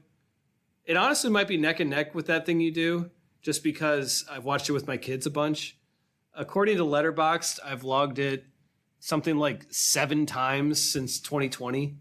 Maybe it's 8 times. I don't know. But it's just a treat. So, tour de good for me on that one. Brian, what about an extremely Goofy movie? So I think I've only seen Extremely Goofy movie 2 times. When I saw it the first time and then this time. And our discussion has benefited it to me, I think. I do think this is an effective film, if not a necessary one. I think I'm going to just get into 5 territory. 5 out of 8 good on Extremely Goofy movie. Like, I feel like I really miss the music. It changes what it is if it's not a musical. But I think the presentation kind of works for this story. It's very much like a sports college movie. And I like the new characters. I like the Beatnik girl. I like Goofy's girlfriend. I like that Bobby is prominent. Yeah, so it leaves a positive aftertaste. What about you? Yeah, I'm going to give this one a good as well. I'm guessing maybe just like a smidge higher than you, but not a top end good, but it's definitely solidly in good. I think it's different. I like that it's different from a Goofy movie. I don't think it's as good in really anything. I don't think it's as funny. I don't think the father-son stuff is quite as touching, but I think it has moments, and I just think it holds together pretty well. And it should bother me maybe more than it does, but I kind of like that. I don't really feel like it cheapens a Goofy movie, even though it kind of repeats it a little bit. But I think it's pretty fun. And the X Games thing kind of shoehorned in is a little silly and not very, I wouldn't think of it as college-y, but it still kind of works pretty well. And I just kind of enjoy it. I think it's funny. I think you're right that it misses original numbers quite a bit. But I like the disco flavor. I think that's actually pretty good. I think there's a handful of disco numbers in there that really add some flavor. And I like that. Yeah, and it had me thinking back to the year 2000. I feel, I was thinking about like Tony Hawk Pro Skater. It's definitely in the zeitgeist to be skateboarding. Oh, yeah, absolutely. Yeah. Extreme. Do you like the title, An Extremely Goofy Movie? It fits, that's what it's about. Yeah. It's extreme and it's goofy. Right. So, yeah, what else do you do after a Goofy movie? Is there a very Goofy movie chapter? Is there something in between we should have seen? A slightly more Goofy movie. A marginally goofier movie. No, I think this is good. But, Brian, this was fun. We did it, and next week we're doing it again. What are we going to be discussing for week 4 of Dad Month, Brian? That's right. Dad Month marches on. More fatherhood films. And the one that I am going to pick is one that I've wanted to talk about on the pod for a while, and I realize that this is the perfect month for it.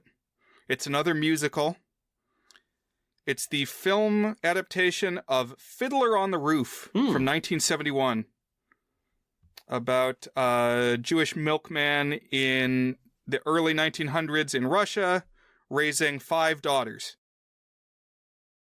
And the societal tensions of pre-revolutionary Russia. It's got some good music, some good dancing.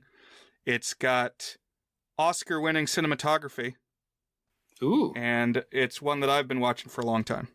Cool. Well, I know a couple of numbers from it, but I've never seen it. And I am looking forward to it, Brian. Cool. Well, join us again, listeners, for episode 201. Thanks for being a part of the big 200. See you, Brian. Happy 200. Bye, Dan. Happy bicentennial.